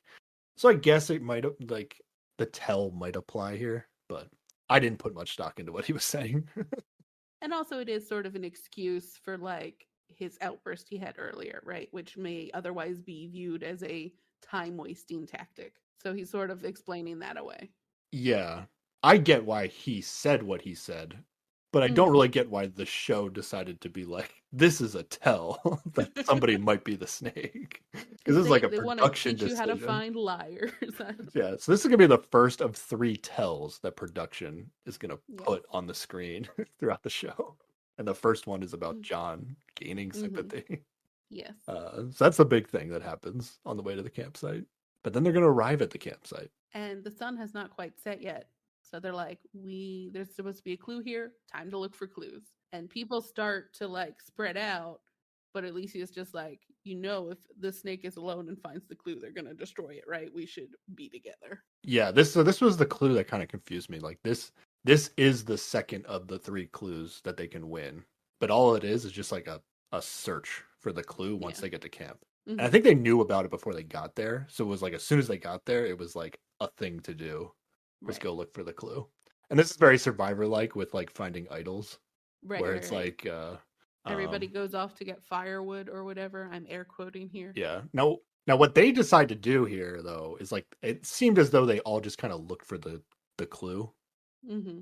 But I'm guessing that production kind of thought this would be more like Survivor, where some people would like want to talk to each other and ask people questions, and then like one person would like go look for the clue, Yeah. and they'd start being like, "Oh, the person that's looking for the clue must be the snake because they actually want to like destroy the clue," Right. you know. But it didn't really turn into that. They just kind of all looked for it, and then they eventually find it like under a log that was on some rocks. Yeah, I think it went that way because like the sun was setting. Like if they had more time at camp before dark, it may have played out Oh yeah, differently. that's a good point. Yeah. Or maybe they just found it really fast. It seemed like it was like literally in the campsite. Like they didn't have to Oh yeah, it was like go into the jungle to look for it. production had made some sort of bench out of a tree trunk on some rocks, and I think Alicia and Sean found it together.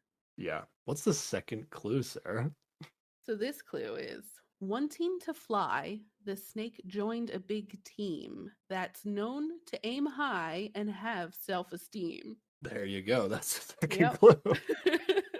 The immediate thoughts on this was that it applied to Alicia and Sean because Yes, Alicia because was in the she was on Olympics an Olympic team, which is like a big team, and he's in the Navy and he's or in the the Navy. Yeah. military, as far as they know. And then at some point they're gonna start like reading these clues and like getting a little bit more meta with it. And then they look at the phrase like wanting to fly, and then they start to like convince themselves that like, oh, Sean's not just in the military, he's like a pilot in the Air Force or something. It's like what Well, they actually, I think they might know he's in the Navy because at some point, and this might be well later, John is like, well, they have aircraft carriers in the Navy, and there are planes on those aircraft carriers. And Sean's just like, I'm an admin. Like, I don't Yeah. fly anything. Yeah. But they think he's lying. Like they Yeah. think like he like told like a partial truth. And now Mhm. if like say like he knew he was a snake, that's what I was wondering. Like, did he know the clues? Because like I don't know who actually the snake is, but like let's say he does actually fly planes for the Navy, and he knew this clue was going to be a clue in the game. The only thing he took out of his story was that he was a pilot. Yeah. So that's why I thought maybe they know what the clues are in advance. So he chose like not to change his life story that much. Just he took out the fact that he was a pilot because he realized it would pertain to the clue. I still don't think like they should know the clues ahead of time. That seems too Okay. too I think it's pretty hard to fabricate your entire life just on the off chance that something might come up, but yeah, but I it's don't know. really easy to do that if you know exactly the places you have to. Like, there's no way for anyone to figure out this if you know exactly It's what to lie just well, it's about. just social cues.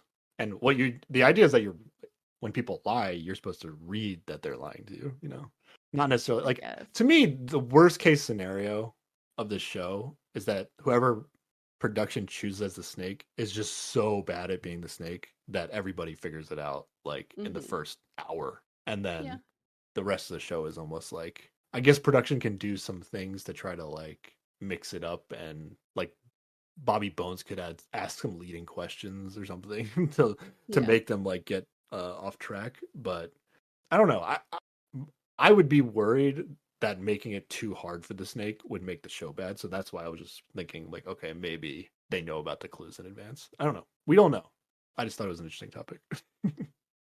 But like this clue feels like it's a Sean clue to me. I feel like he is telling a partial truth, and he might be a Marine, and they're like, what is they're saying is like the few, the proud, the Marines, right? That's Yeah. self-esteem right there. It's like considered the like most elite part of the military or whatever. So yeah, Yeah. that feels like a Sean I clue. mean, known to aim high and have self esteem is like literally anybody that would be casted on this show, Well, except that's for true. maybe John. I don't know.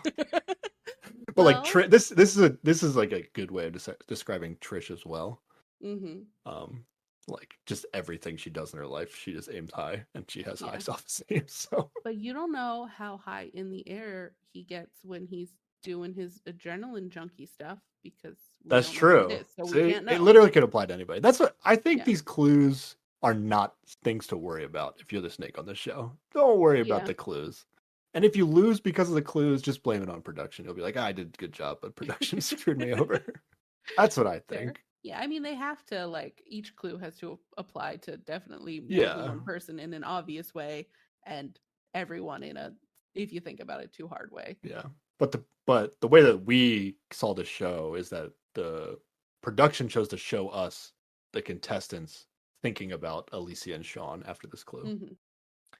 And we Yeah. haven't talked I guess we have been talking about it, but the concept of they called it edgic, I think is the term that people will use when they watch Survivor, where it's like sometimes you can figure out who's going to win the show based on how they're editing people.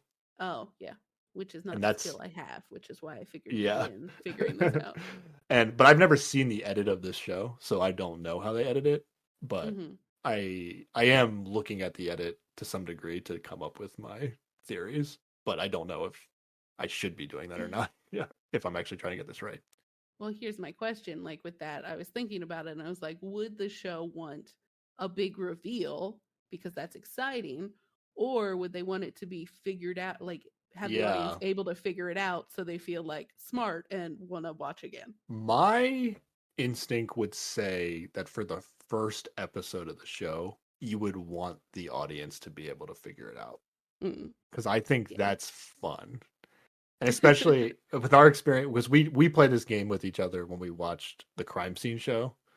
Yes. And I was always a little upset whenever I got it wrong. Like, which I like, feel was most of the time. I'm gonna brag here a little bit. I got it right a lot more I than mean, you there's did. 6 people on that show, so it's harder than this.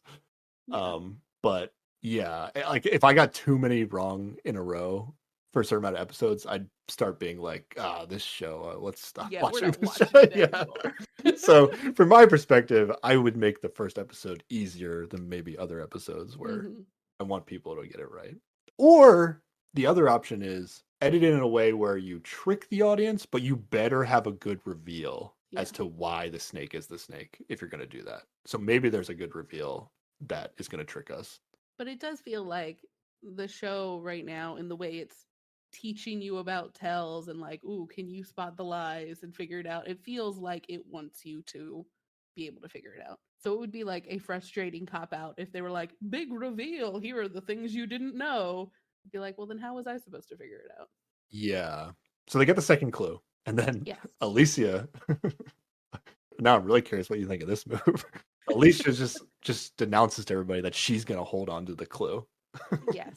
Now, this doesn't matter, right? Because they already read the clue aloud. Now, I guess people could forget what the clue is and want to like relook at it, but it really doesn't matter who holds onto the clue. Yeah, but when she's like pressed about it, her excuse is like, well, we're all going to sleep here and we don't know if the snake will take it and destroy it. And it's like, I mean, okay, but yeah, again, you already read it, so yeah, weird. Okay, let's get to we're gonna get our second tell here because this is what Alicia does.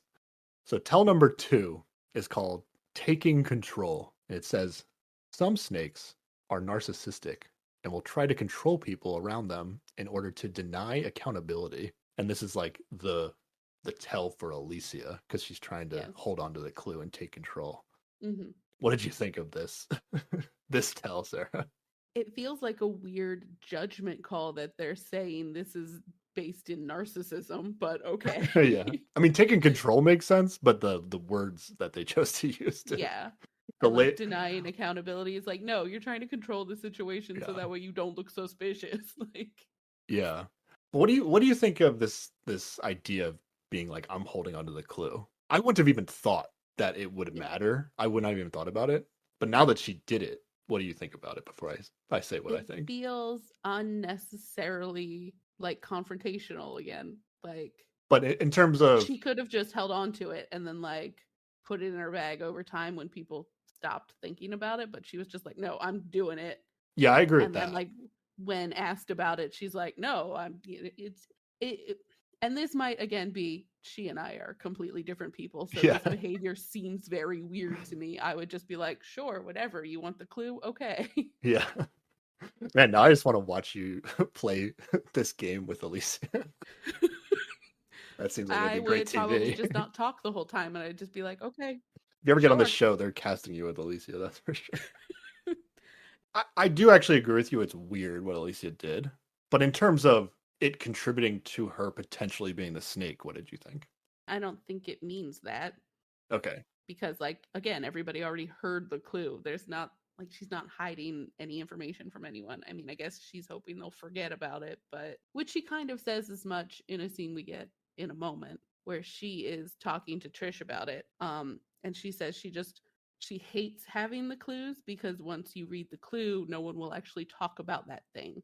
And so she's hoping if she puts it away, it'll leave people's minds and they can talk more freely and she can actually find out more information. Oh. Which makes sense in a way. I didn't even catch that, understand that conversation when they were having it. But like the way she did it just makes herself look suspicious. So I think it was just a bad move that doesn't necessarily mean she's the snake. I agree, but I would even take a step further. I actually think it makes it seem like she's not the snake. Because can you imagine doing this if you were the snake? Like, that seems insane. Yeah.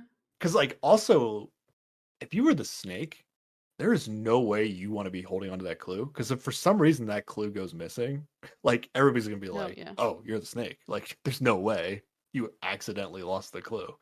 So I think it's actually dangerous to be the one that's responsible for clues, if that's even a thing that matters. Yeah, really, you'd want to not be responsible for anything in this entire game because the moment anything goes wrong, they're just going to blame you for it. So just Yeah. don't touch anything. Yeah. So I think this is this is just a character moment for Alicia where she just is somebody that likes to take control. And I think more than anything, it actually like absolves her from being the snake more than Yeah. anything. Yeah. Okay. So yeah, Alicia's talking about Trish. Now Trish in this scene, I think what she's doing is pretty good. Like she's just kind of agreeing with what Alicia's saying. And I think Trish somehow is like the least confrontational person on the show, which is pretty incredible. And I really think that speaks to her having played Survivor before. Because Yeah. like the first time around, I don't remember exactly, but I'm pretty sure she has some loud confrontations with people. Yeah, she seems like she has a big personality. Yeah. Now And like that would be likely. Yeah. now everybody has their limit on Survivor because it's over the course of 39 days Oh, and they're fair. actually like starving. Mm-hmm. So it's interesting that like now that you see Trish in a 36-hour scenario and she seems like the most reasonable person on the show Yeah. compared to how she was on Survivor. So, Mm-hmm. but even though I thought she was doing good, here comes tell number 3 out of nowhere on Trish.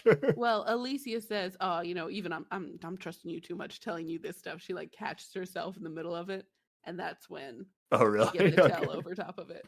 So yeah, Trish is just like casually being like, "Yeah, okay, I get you," and then it just bam, here comes tell number 3 with Trish in the freeze frame, and tell number 3 is called "Lying Low," Mm. and it says, "Beware of snakes who hide in plain sight.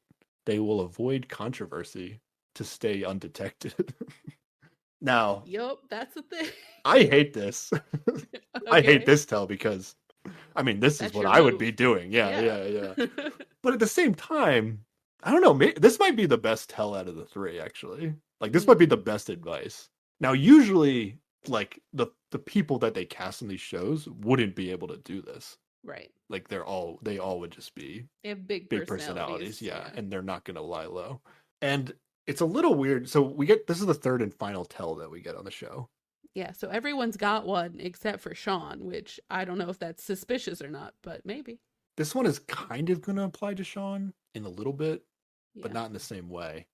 Do you think it's weird from an edit perspective that this is like a choice that they made for Trish? Like Trish is not really doing anything controversial, but they're like, Mm-hmm. "Oh, being non-controversial is a tell." Mm-hmm. I They're don't just know. like, hey, don't forget about Trish. Were you thinking about Trish? You should be, maybe. Hmm? Yeah. So I don't know if this is like, okay, production realized like, okay, we have nothing on Trish to indicate that she might be the snake. So this is what we come up with. Or did Trish do such a good job being the snake on the show that they had to put this in order to justify the fact that she's going to be the snake in the end? Solid, maybe. I don't know. I don't know. Could be. But then after this, I think John and everybody's like making Trish, dinner and like, yeah, yeah, John and Sean are off together while Alicia and Trish are off together. John is trying to talk about like how suspicious Alicia is and how he was coming at her earlier, but now he's playing nice. But then he's also like, but also Trish, maybe she's too nice too. And John's just like, okay, sure. I don't yeah. know. Yeah, I didn't even write down this conversation because I thought it was so meaningless, actually. But it does roll into like they have a couple confessional things again, and when everybody's talking to each other later, everyone thinks that Sean's being really weird because they keep trying to be like, who do you think it is? And he's just like, I don't know. Yeah. Whatever, let's talk about something else. And it's like, Yeah. that's the point of the game, my dude. Yeah. So both John and Trish, and then I think eventually Alicia gets Mm-hmm. involved too. They all think that Sean is being like super dodgy about whenever they want to talk about like who do you think the snake is? He always just like doesn't want to throw anybody's name out. Right. And then also just sort of like if they ask him personal questions, he's also very dodgy Yeah. about giving lengthy answers, if answers at all, to any like personal questions they ask him. And then this whole thing against Sean is going to continue. He's going to choose to like sleep in the hammock at camp while everybody else sleeps in the shelter. Yes. And they're just going to be like, why is he sleeping over there? They're going to be like, oh, it must be because he doesn't want to talk to us and have to answer questions. Which I am all team anti-Sean here. I think either he's being weird. Either he is acting like the snake and is the snake, or he's just really bad at this game. Yes. Yeah. It may be both. Yeah. Yeah. So yeah, you have to have at least a fake backstory to answer people's questions. You can't just like act like their questions aren't important, because this is literally the show. Like, it's not about the competitions. Now, he is a guy who said that, like, oh, actions speak louder than words. That's kind of his mantra that they gave him in the beginning. In the show, you like need words. Yeah, like words are important. But he is living up to that mantra.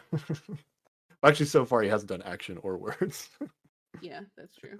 But yeah, Trish uses this time to tell everyone about all the books she read to detect. Oh yeah, she starts bragging. Yeah, this was funny because originally she's bragging in the confessional, but now she's like, I read books on telling people lying, and I can tell that he's lying. Yep. Which is it? Is that just like a weird hard sell if you are the snake? Like, you're like, I'm the snake. I can tell when people are lying because I read books. I'm talking myself into like everybody being the snake as I talk to you. I was much more confident about my pick until I started. Until I started highlighting a little bit, but maybe my second choice has changed. I don't know. But there is a cutaway shot to a sloth here, and I just have to say I don't like it. Oh really? I don't like sloths. Their big long claws freak me out, and I'm not into it. So no, thank you, show. Yeah, I didn't even notice that on Survivor. They do that for like transitions all the time, and it'll usually be like a spider or like a crab. Don't like that either. Yeah. Sam hates it when they highlight the spiders on Survivor. Crabs are okay. She's always like, why? Why are they doing this? She like covers her eyes. Just to be like, they're really in the wild, guys. Really. That's my wife. I used her real name, but that's fine. So yeah, whatever. They're gonna wake up. What happens next, Sarah? Time to hike again. Yes. Oh, actually, no. It sounds like they have s'mores for breakfast, which is like really weird. Yeah, it's just whatever they had, and they didn't say chocolate. They said fudge. So it was like fudge and marshmallows, and I'm like, yeah. What did they leave these people at this campsite? And Alicia's like kind of disgusted by this breakfast, and then they say there's also coffee, and she's like, I'll have coffee. I think her athletic diet was disgusted by this breakfast. Yeah, that's fair. Maybe. Oh, also Trish says something that seems super sus to me. Oh, really? She's like, she talks about like sleeping. You know, she's just like, I've never missed my bed more, and I'm like, what about day whatever of Survivor, Trish? Don't you think that was worse? Yeah, that was weird. So my takeaway from that, I was like, what? Like, you were on Survivor, and this is the worst. So she must not have told them.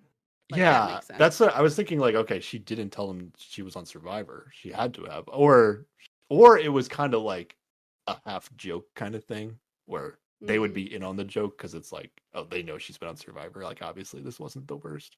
I don't know. It was a weird comment. I agree. Yeah.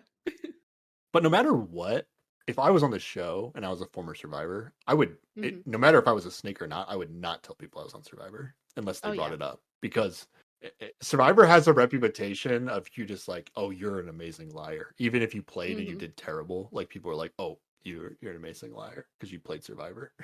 Right. Like, somehow you need to be a good liar to get on the show, which is not the case. You just gotta really hope that nobody has seen your season. Yeah. Whatever. We're done with the morning. I think we just arrive at the second challenge. Like, they don't even show the trek this time. Yeah. We've gotten enough conversation out of these guys. All right, Sarah, do you want to explain the second challenge? There are some ruins. Spoiler alert, they're fake. Basically a bunch of like waist-high walls that like outline what would be rooms for buildings, right?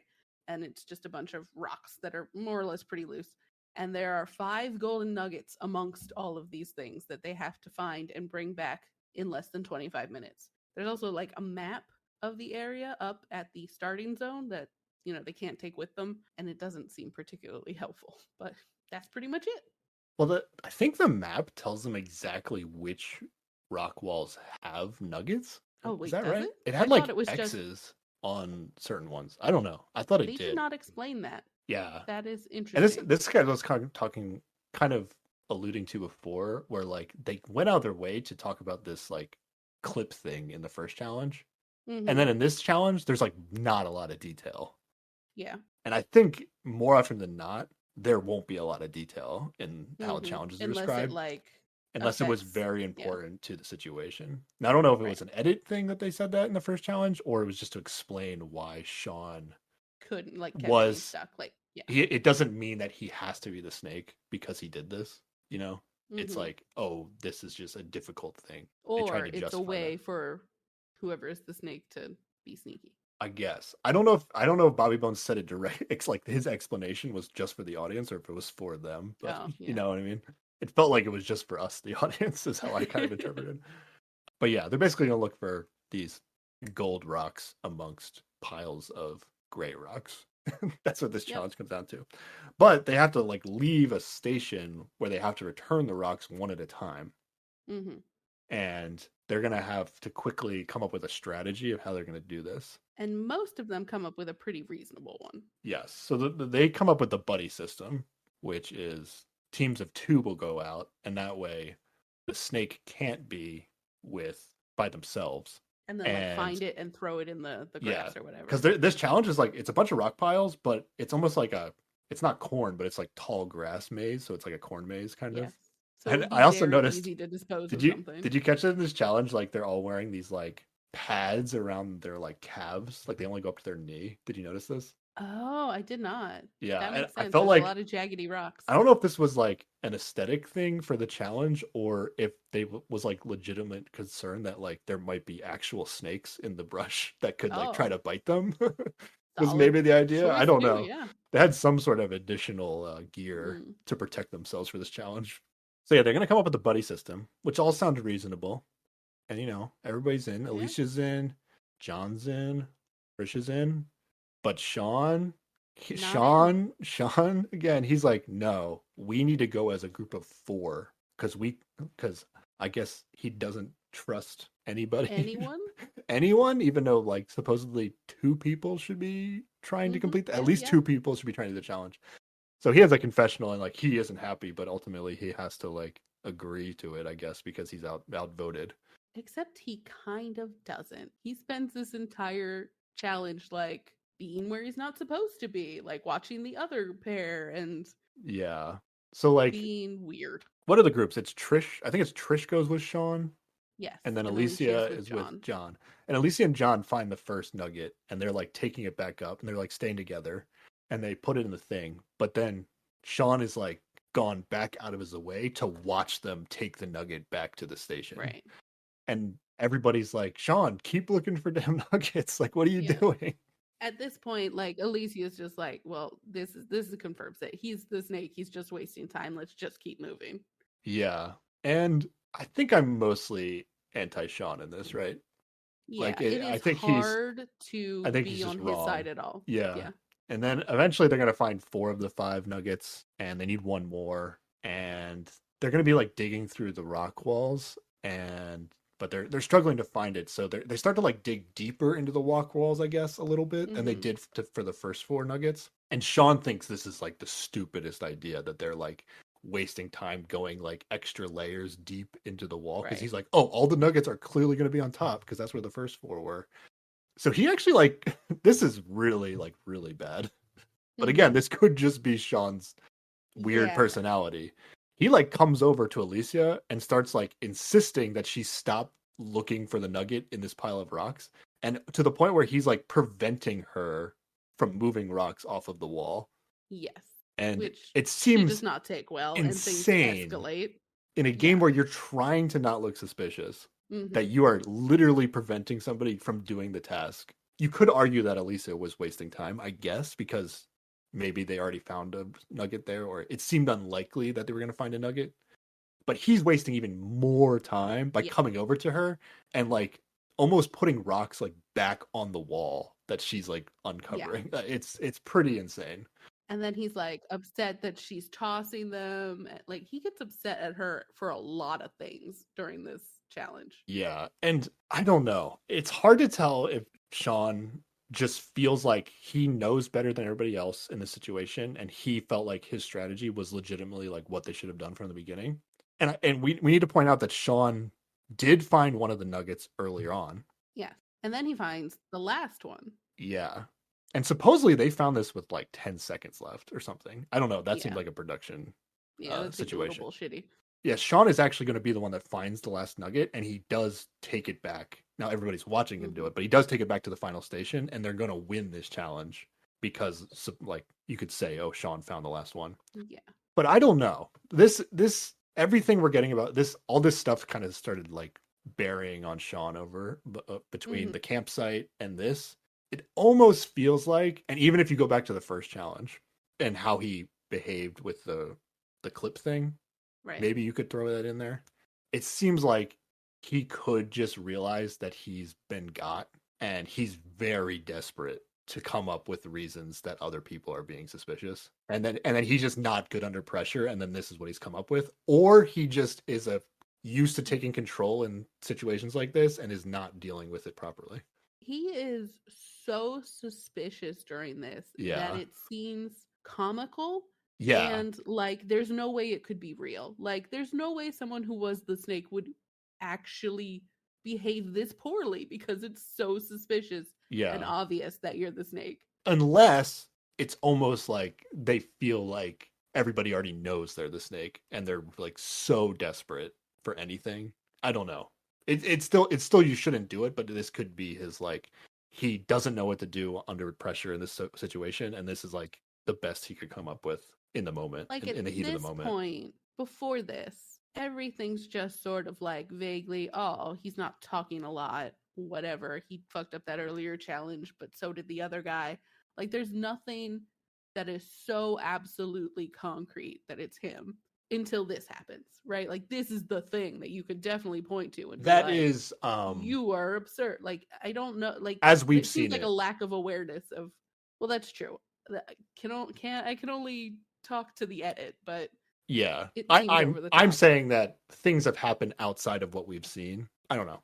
But what's our third clue, Sarah? They won the challenge. They get the third clue. Third and final. This is the final clue. The final clue. To want people to like them is not what snakes need.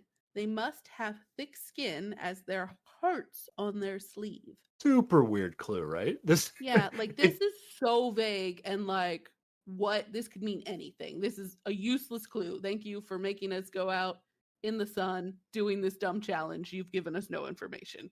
Is how I feel. I think the contestants were pretty meta with this clue. But my issue with this clue is like, is this English? Like, is this a sentence that they made? Like, this is Sarah did word it weirdly to rhyme. Oh, you think that's what it is? Like, people who might have just heard you talk might think like you misspoke. No, but that's the second sentence of this clue is they must have thick skin as their hearts on their sleeve. Also, that is a weird sentence. With this clue because like they have fucked up punctuation and it just annoys me. Yeah, it's super weird. Production. It's super weird. Okay. Yeah, I do think this clue is like, okay, clearly this could be all of them. This is a useless clue. The common phrase is that somebody wears their heart on their sleeves, their sleeve. And the contestants actually pick up on this, and I did not pick up. I did not understand where they were coming from right away. But the heart is plural to hearts in this clue, which really makes the contestants think that, oh, this person literally has like a tattoo of hearts on their arm. Well, which I think is pretty smart. One person who is like full sleeve of tattoos, so yeah, of course you're gonna go looking for that. Yeah, I think that's pretty smart. Especially if the clue was read to me. Maybe if I got to read the clue and see the text, I could have picked up on this. But when I was just watching it before they were talking about it a bunch of times and I reread the clue, I did not catch that this was like a weird wording of the common phrase. But let's talk about this clue more at the snake pit in a little bit, because that's when they're really going to talk about it. I agree, though. Pretty much a garbage clue. I wrote garbage clue in my notes. That's what I wrote initially. But again, Bobby Bones is like, all right, who wants the clue? And Elisa's like, give me that clue. Yep. Alicia wants to hold the clue again. She's not backing down on her clue collection. I like the double down on it.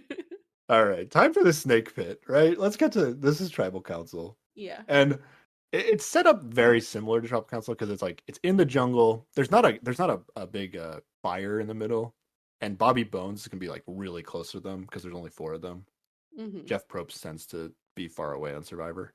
But the aesthetic of the whole situation very much is like tribal council and Survivor, where like they're Yeah. sitting on stumps and stuff like that. Mm-hmm. And now here's when he starts to describe kind of like what they're doing in the snake pit and how they're gonna vote. Mm-hmm. And yeah, I guess we won't know this until we watch how the vote plays out. But he does make it seem like three people have to agree on a single person, and those three people have to be not the snake. Because of course the snake's not going to vote for themselves. Right, right, right. But a scenario could happen where like the snake and one other person vote for somebody, and then the other two people vote for the snake, or even not the Right. snake, right? Mm-hmm. And then you just lose by. Does the snake win by default in that scenario? Well, I think if two people vote for not the snake, then yeah, because nobody's voted for the snake. But yeah, I would think that if two people vote for the snake, then maybe only those two people should win. You know, the snake shouldn't win in that case. I don't know that that's how this works, But you but could also have a scenario where all four people vote for a different person. And does the snake win in that scenario? I don't know. I It's would weird. think. Well, oh, that's true. I would hope that if there wasn't an agreement amongst three people, that maybe they'll reveal the votes and then they'll get like a quick chance to like somebody to flip their vote. I don't know. I also just hope that like the contestants would be allowed to talk to each other enough until three people agree to vote to each other, Yeah. and then they would just vote that way. Because I think this show would be very anticlimactic if the snake just wins because the other three Right. people can't get their shit together and vote the same. Because you have no chance of winning the show if you don't vote the same. So you Right. better vote the same. Yeah. Yeah.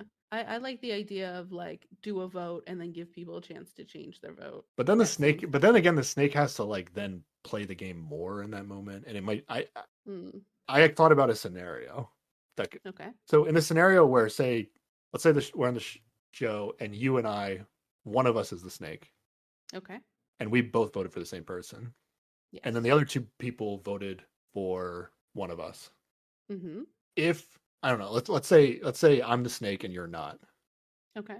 If the other two people voted for you, I would be heavily incentivized just to be like, oh, okay, I'll switch my vote, knowing that you're Yes. not the snake. Right. Right. But then if there was like a discussion around changing your vote, if I was so adamant and quick to be willing to change my vote, that would almost make me look like the snake, you know?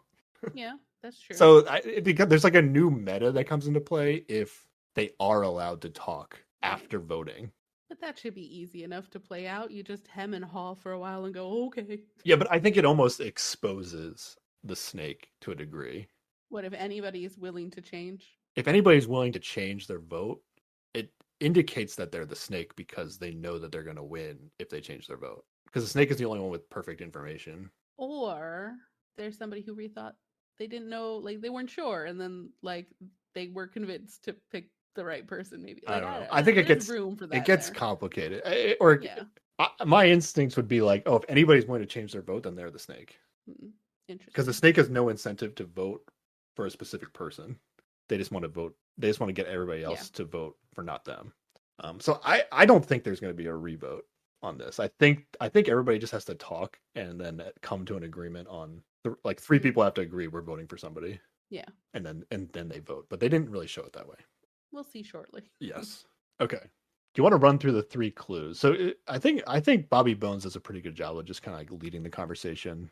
Yeah. They bring up the clues and then they rehash the challenges. Do you want to talk about the clues again, or do you think we said enough? Do you want to run? Well, there are a couple moments I'd like to. Okay. When they're talking about the first clue, the one where came from a house where kids come and go or whatever. Yeah. Alicia just immediately is like, well, John and Trish have siblings, but Sean was an only child, and it sounds like she doesn't really believe that. But then she like doesn't say that she has siblings. Like I don't know what was her household. I thought she like, said everybody did except for Sean. Like I thought she included she specifically. herself. I thought she. Did she? I thought she specifically went I could be through wrong. everyone and was like, John has siblings, Trish has siblings. Oh, Sean says he's an only child, I guess. But it did feel a little weird that she didn't talk about like. Okay, I thought she mentioned herself. But maybe she did. I thought she was specifically pointing out that Sean was the only one that said he was an only child. That might have been it, but it I don't know. It sounded to me like that wasn't exactly the case. So I found that it would be a little suspicious. But my reaction to this, that Sean's reaction to Alicia was like very defensive. I forget exactly what he said, but it was like, it was not well handled, but it was as well handled as he did in like the second challenge. So he's already a little tilted. Yeah, it was already consistent with what he's been doing so far. Right. With the one about flying and being on a team, they still just think that applies to Sean and Alicia. They also accuse Sean of like, oh, maybe he is like flies planes, like we said before. So they rehash that. Here, well, okay, so here specifically Bobby Bones asked him like, well, do you fly a plane? And then he said no. And it felt a little bit like maybe production was worried that there were too many eyes on their potential snake and they wanted to put a little doubt somewhere. You know, like there are a couple times where he speaks up on behalf of Sean a little. Like he's like, and Sean got like the most nuggets at that last challenge too. Like it just felt a little bit like they were trying to make it a lot like him a little less suspicious. Yeah. Because he had done such a poor job. That's a good edgic read. Yeah, that's pretty good. And then they get back to the hearts on their sleeves clue. And they're like, John, show us all your tattoos on your body. And he's just like, I'm basically not wearing a shirt anyway, so have at it. He complies. He like they let him like take off his watch in case like it was hiding, the hearts were hiding under his wrist and everything. But then they ask Sean, oh, do you have tattoos? And he actually like rolls up his sleeve and then he has like characters in a different language. Yeah, I don't know if they were like Chinese characters, like Mandarin, or if it was, I don't know. I couldn't read it, so it wasn't Korean. They show him fairly quickly come up with, what the meaning of these characters are. Yes. He says it means honorable armor. Honorable armor. Oh, okay, interesting. Which is a weird thing to say, like, but I don't know. Hearts could also just be like maybe if you have the tattoos of like something that relates to your family members under your sleeves. And now that's something that could be like hidden within the meaning of the tattoos that like John has. Or it could be in like this thing. Yeah. Or like these characters on his body represent something about his loved ones in a way. Because I think he had 2 characters on his arm. And they hadn't talked about his tattoos up until this point, so this kind of like came out of nowhere. It was a surprise that Sean had reveal. tattoos as well. Yeah. Which is another thing, like, is the show, like, would the show want to justify its own clues with who the snake is, you know? Kind of thing. Yeah, probably, yes. I would hope that they want to do that. So, yeah. Another potential strike against Sean here. There is a moment, though, where Trish is like, she asked John to name his siblings real fast. Oh, this is later, Gives her all their names. And then she's like, but what are their birthdays? And he's like, I don't know. And she's just like, what? He's like, I don't know what year. She's like, just tell me what month and day. And he's like, I can't do that. And I'm like, is this reasonable? I don't know. That seems very suspicious, but he might just be not close to them. So my first take, so originally she just asked, what are the names of your siblings? Like real fast. Like she was like, do it quickly or else kind of thing. And he was pretty good at this because the one thing he did, which I think was impressive, is that he told them they had 4 siblings.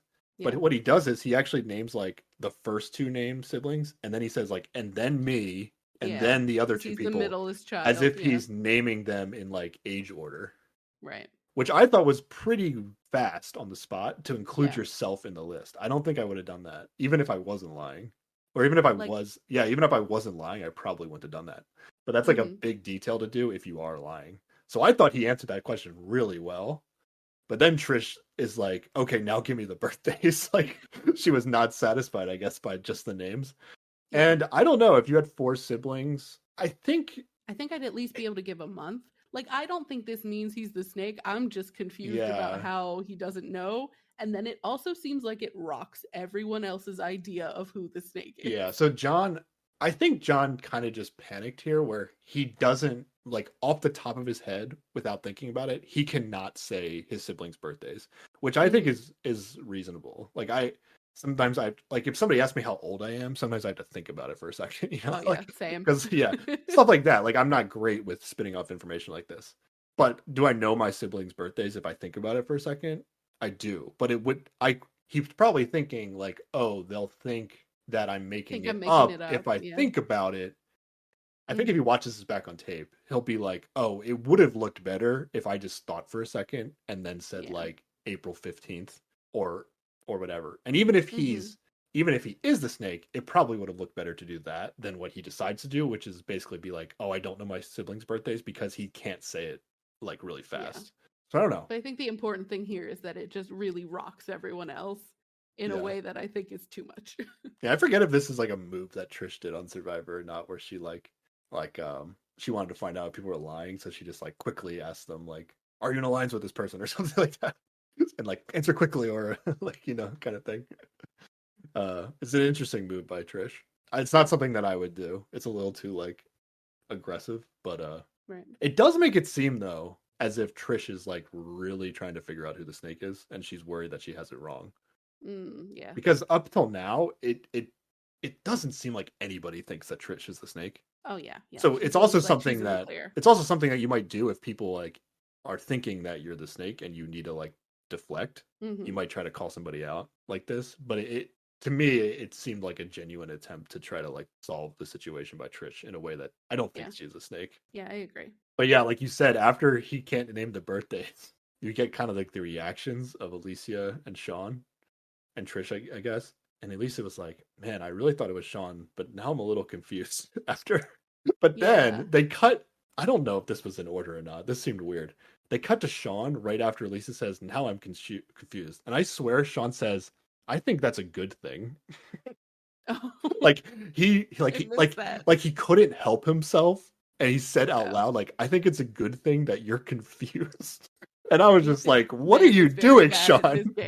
I was like, somebody might have just thrown you a bone, and you just like made yourself suspicious again. I don't know. Maybe he said that in response to something else, and it was edited, because all these shots of them are always like in Survivor, where a lot of the shots are like zoomed in on one person's face, so they can kind of mix and match what people said throughout the tribal council, right? Yeah.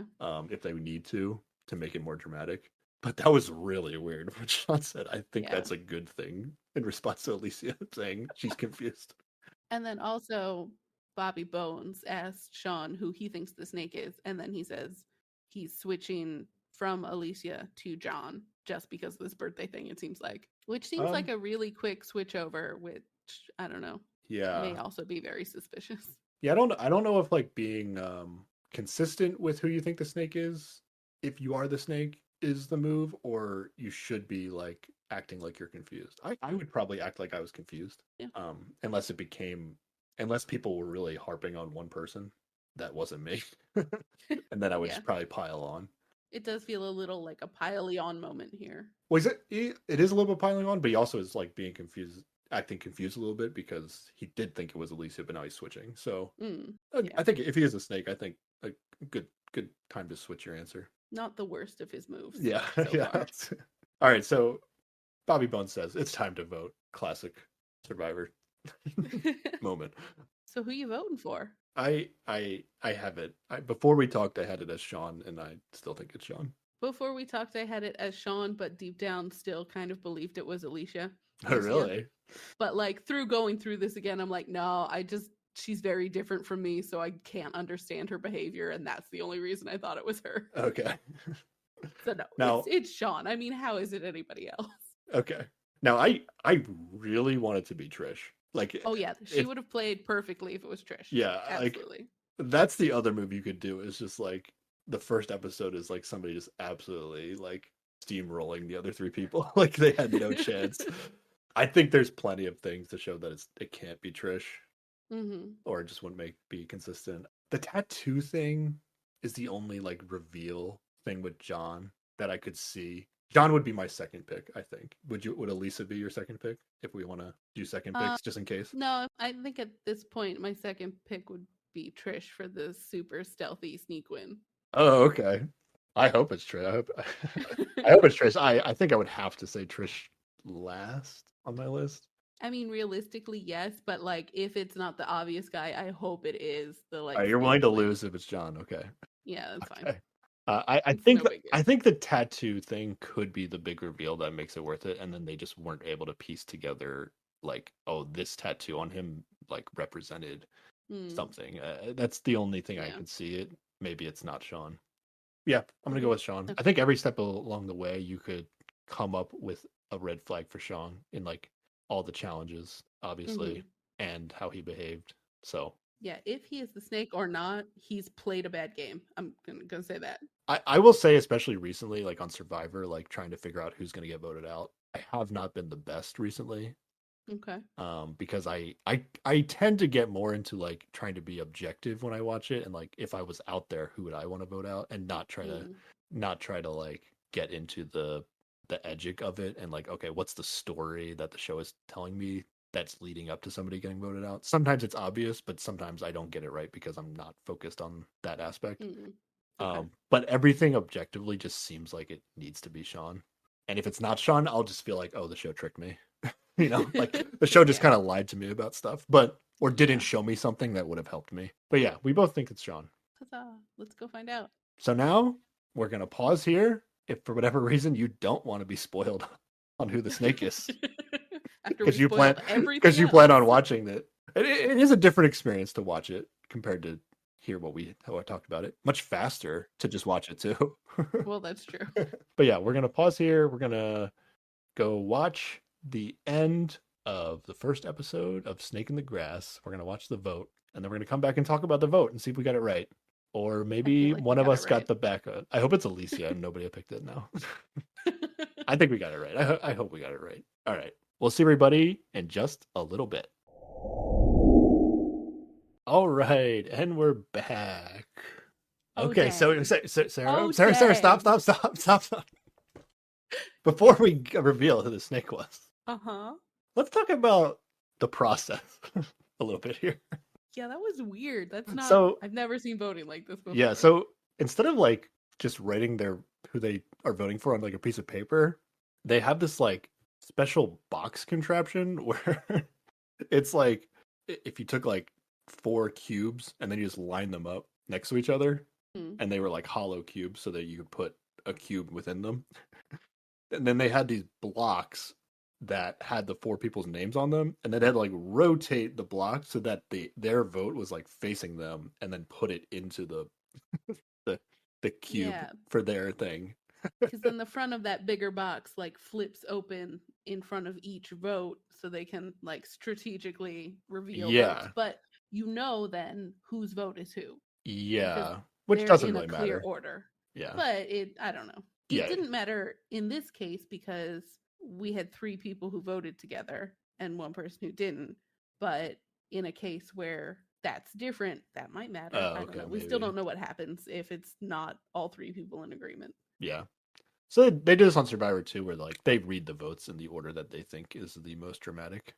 But you could actually see it because Bobby Bones is gonna like first he reveals like the 3rd vote, the 3rd vote in the block, which is for Sean, which was Trish's vote. Sean, yes. And then he reveals the 1st vote in the box, and then he reveals the 2nd vote in the box, which is with the 1st vote in the box was also for Sean. The second one in the middle, second one was Sean's vote, so it was for John. Yes. And then the last one is John's vote, and he voted for Sean. So it's 3 votes on Sean, 1 vote on John. And then Bobby Bones is like, Sean, you've been voted for as the snake. It's time to find out who the real snake is. And then he says, will the real snake please stand up? And then they do like dramatic music. And they all like peek over and look at each other like who's gonna stand up? And then John is the one that stands up. Freaking John. It's freaking John. It wasn't Sean. Congratulations on your win. Yeah. Oof. Yeah. I think this was a pretty good reveal. Yeah, because they did go through like all the clues and how they apply to him. Yeah, so the clues had like deeper meaning. I think every single clue actually related to his tattoos. Which so like they were kind of onto it, but they couldn't figure it out. So this is actually pretty good. So the second, or was it the first clue? Or which clue? I don't think they talked about the first clue really, because that's the one with the like family, the home life or whatever. Oh, was it the clue they didn't read had the words in it? No. The clue that was like to want people to like them clue, is not what they need. Yeah. They must have thick skin as their hearts on their sleeve. And like literally the man has knuckle tattoos that say want and need. And yeah, nobody noticed this. I do remember noticing that earlier. Oh, you do? Oh, wow. But like did not relate it to anything. Oh, that's cool. I saw it way before the clue, and then it left my brain. That is cool that they at least actually did put it in the show in a way that you did notice it. Yeah. Because I didn't notice it at all. I'm not It looking just at this makes guy's me tattoos. extra frustrated because I'm like, oh, I did actually read that junk. Great. Okay. Yeah. I just missed it. And then he was like John was like accusing Sean of potentially like flying planes in the Navy. But then he like pulls his shirt over a little bit further, and on his chest, he also has a tattoo of the United States Air Force. Yes, because he's the So, one in the so military. yeah. And he is so smug this Yeah, entire he is. I time. mean, he just won $100,000, so I get it Well, a yeah, little yeah, bit, yeah. but That's true. he is a little bit like, oh my god, I'm so smart. Like, Yeah, he starts from the beginning, just like before they go over the clues, and he's like, well, yeah, my whole plan was to just do great in the challenges because I knew none of these clues were going to mean anything. Like basically what you said earlier, which is yeah, just like, he had it do figured. He well had in the the right. challenges, don't worry about the clues, it's going to be fine. And he's ragging on Sean a lot. He's like, they would have got me if you had just shut Yeah, up and not said a bunch of dumb shit just nah, now. Sean deserves it here. Yeah, he played I so poorly. He I did do so not poorly. Yeah, understand. Like, he should feel bad. He did a real bad job. Like, that's not how I you play this I game. think he did. He looked embarrassed at the end of He everything. should. Oh, jeez. Yeah, I've had this frustration. I forget what game. I don't even think it was one of the games we talked about, but I do remember playing these Saboteur games kind of in the past where you like don't know who's on your team, like exactly like Mm-hmm. this situation. If the three people that aren't the snake are on a team, and I you get in these situations sometimes where like the person that's supposed to be on your team is just doing things that make it feel like it's so obvious that they're not on Yes. your team to the point that you can't they don't even defend the fact that they Mm-hmm. should be on your team. Like they've almost given up, and at Yes. that point, you just have no chance of winning. Now Trish is going to beat herself up because she feels like she got him with the birthdays things of the siblings. So Trish feels like Yeah. she should have got it right, but I can't blame him here. Yeah. I think the show did a pretty good job of giving us the same information that Alicia, Sean, Mm. and Trish had against John. Yeah. And the way Sean acted is just like you can't. They just put a dud non-snake person on this episode. So now John did have a grasp of the idea of like, okay, I'm gonna do my best in challenges. Unfortunately, he wasn't able to do that one challenge because Sean was so bad at it. And Yes. then he didn't get in their way at the second challenge, and he gave himself credit for like giving Alicia the idea to like keep an eye on Sean so he doesn't throw the nuggets into the grass or Mm. whatever. He took credit Yeah. for that. They didn't really they tried to show the highlight of that again, but it didn't really come across the way that Yeah. Sean that John was giving himself credit for. But so I want to give John a little bit of credit, but put a better player besides Sean out there, and I think Oh, it yeah. would have been a different story. It would have been different. Now, Yeah. the only thing that's unfair to the audience is like we weren't out there with John, so we didn't have an opportunity to like inspect John's body. But I'm impressed that you actually did notice the need want thing. So they must have done enough for you to see it, and I just wasn't paying attention. Mm-hmm. But yeah, I ain't mad at it. I'm not mad at I'm it. not. I'm I'm not mad mad at it. at Sean. Yeah, I'm mad at Sean, but I'm not like I don't feel like I made a bad choice. It's just I'm glad that the people that got it wrong at least voted the same way as me. Yeah, yeah. So all in all, I think a good first episode of Snake in the Grass. They did a good job. Now I'm assuming this is legitimately the first episode of the show, but theoretically they could have filmed however many episodes over the course of the summer and then decided to make this the first episode. So maybe this is like the best episode. Maybe this is like the best reveal of the snake that they have for the rest of the episodes going forward that they've done so far. But I don't know. I want to see more for sure. I want to get one of these right. God damn it. I think I probably have another episode in me. I don't know if I can commit beyond that. Yeah, I think they keep showing ads with Survivor players, former Survivor players.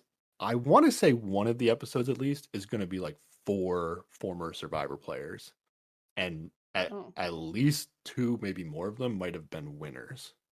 Okay, I'll wait until that comes out and I'll watch that one. Yeah, and everybody on that should be not only an experienced Survivor player, but somebody that did well on Survivor, I think. Okay. So that should be like you shouldn't get like a Sean dud on that on that episode. So I'm excited to see that one. But I'll probably watch. I think the second episode doesn't have any former reality contestants that I'm familiar with. Oh, so a while back. Who knows what's happening? I think it's just 4 random people that I don't even know who they are. And then they could all be Sean's. I haven't checked out who's on the 3rd episode yet. It might be the Survivor episode. I'm not sure. Okay. But yeah, this was fun. Yeah, definitely. Thanks for going through this. This was a lot longer recording than I anticipated, but I'm not surprised considering the subject matter. Right. Makes sense. Are you ready to talk about what we'll be talking about next time, Sarah? Yeah, definitely. I think it shouldn't be a big surprise. It's going to be She-Hulk, Attorney at Law. Yes, which we talked about at the end of the last episode. Yeah, pretty simple. It's the next Marvel miniseries on Disney Plus that's coming out. It's coming out on the 18th. Oh, this is coming out like tomorrow. I forgot. Okay. So by the time people are listening to this, it will have already come out on the 18th. Correct. So we will be a little bit behind on talking about it. Yeah, that episode will come out after the second episode of the show comes out, but it'll be about just the first episode of She-Hulk. And also, I think this year is wrapping up phase 4 of the Marvel Cinematic Universe. Oh, I can't keep track of the stuff. So I think there's a couple like little things, like they're doing like a Groot, I Am Groot, like mini, like like shorts. It's like digital shorts. Yeah, okay, that already came out. And then I think Black Panther Wakanda Forever is coming out this year, if it's not already out. And these are kind of like the last. She-Hulk and Black Panther 2 are like the last 2 big things, I think, to come out. And then theoretically it's another phase starting next year. And I don't know if there's going to be a big transition to more storylines where all these characters are going to be converging or what the deal is. But yeah, it's the end of a phase of the Marvel stuff. So it should be exciting to see what She-Hulk is all about. Can't wait. She-Hulk, Attorney at Law. Oh, yeah. Yeah. Do you have a question for the people? Oh, yeah. I just want to know of any reality competition shows that people watch. Okay. If you watch ones that we've talked about and you enjoy them, I would like to know that. Or ones that we didn't talk about that maybe I've watched, maybe I haven't, but I'm always down for a good new reality competition show. Let's know your favorites, your least favorites, whatever you have feelings about. Yeah, whatever. If it's one I haven't seen, I'll probably watch it, and if I like it, we'll talk about it because I like talking about shows like this. But yeah, let us know. How can people contact us and let us know what their favorite reality TV show is, Sarah? They can email us at keepwatchingpod@gmail.com, tweet at us at keepwatchingpod, Instagram at us at keepwatchingpod, or leave a comment on the video on Keep Watching Pod on YouTube. And if you're feeling generous today, leave us a rating and review on Apple Podcasts or on Spotify. Awesome. Thanks for listening, everybody. Bye. Bye.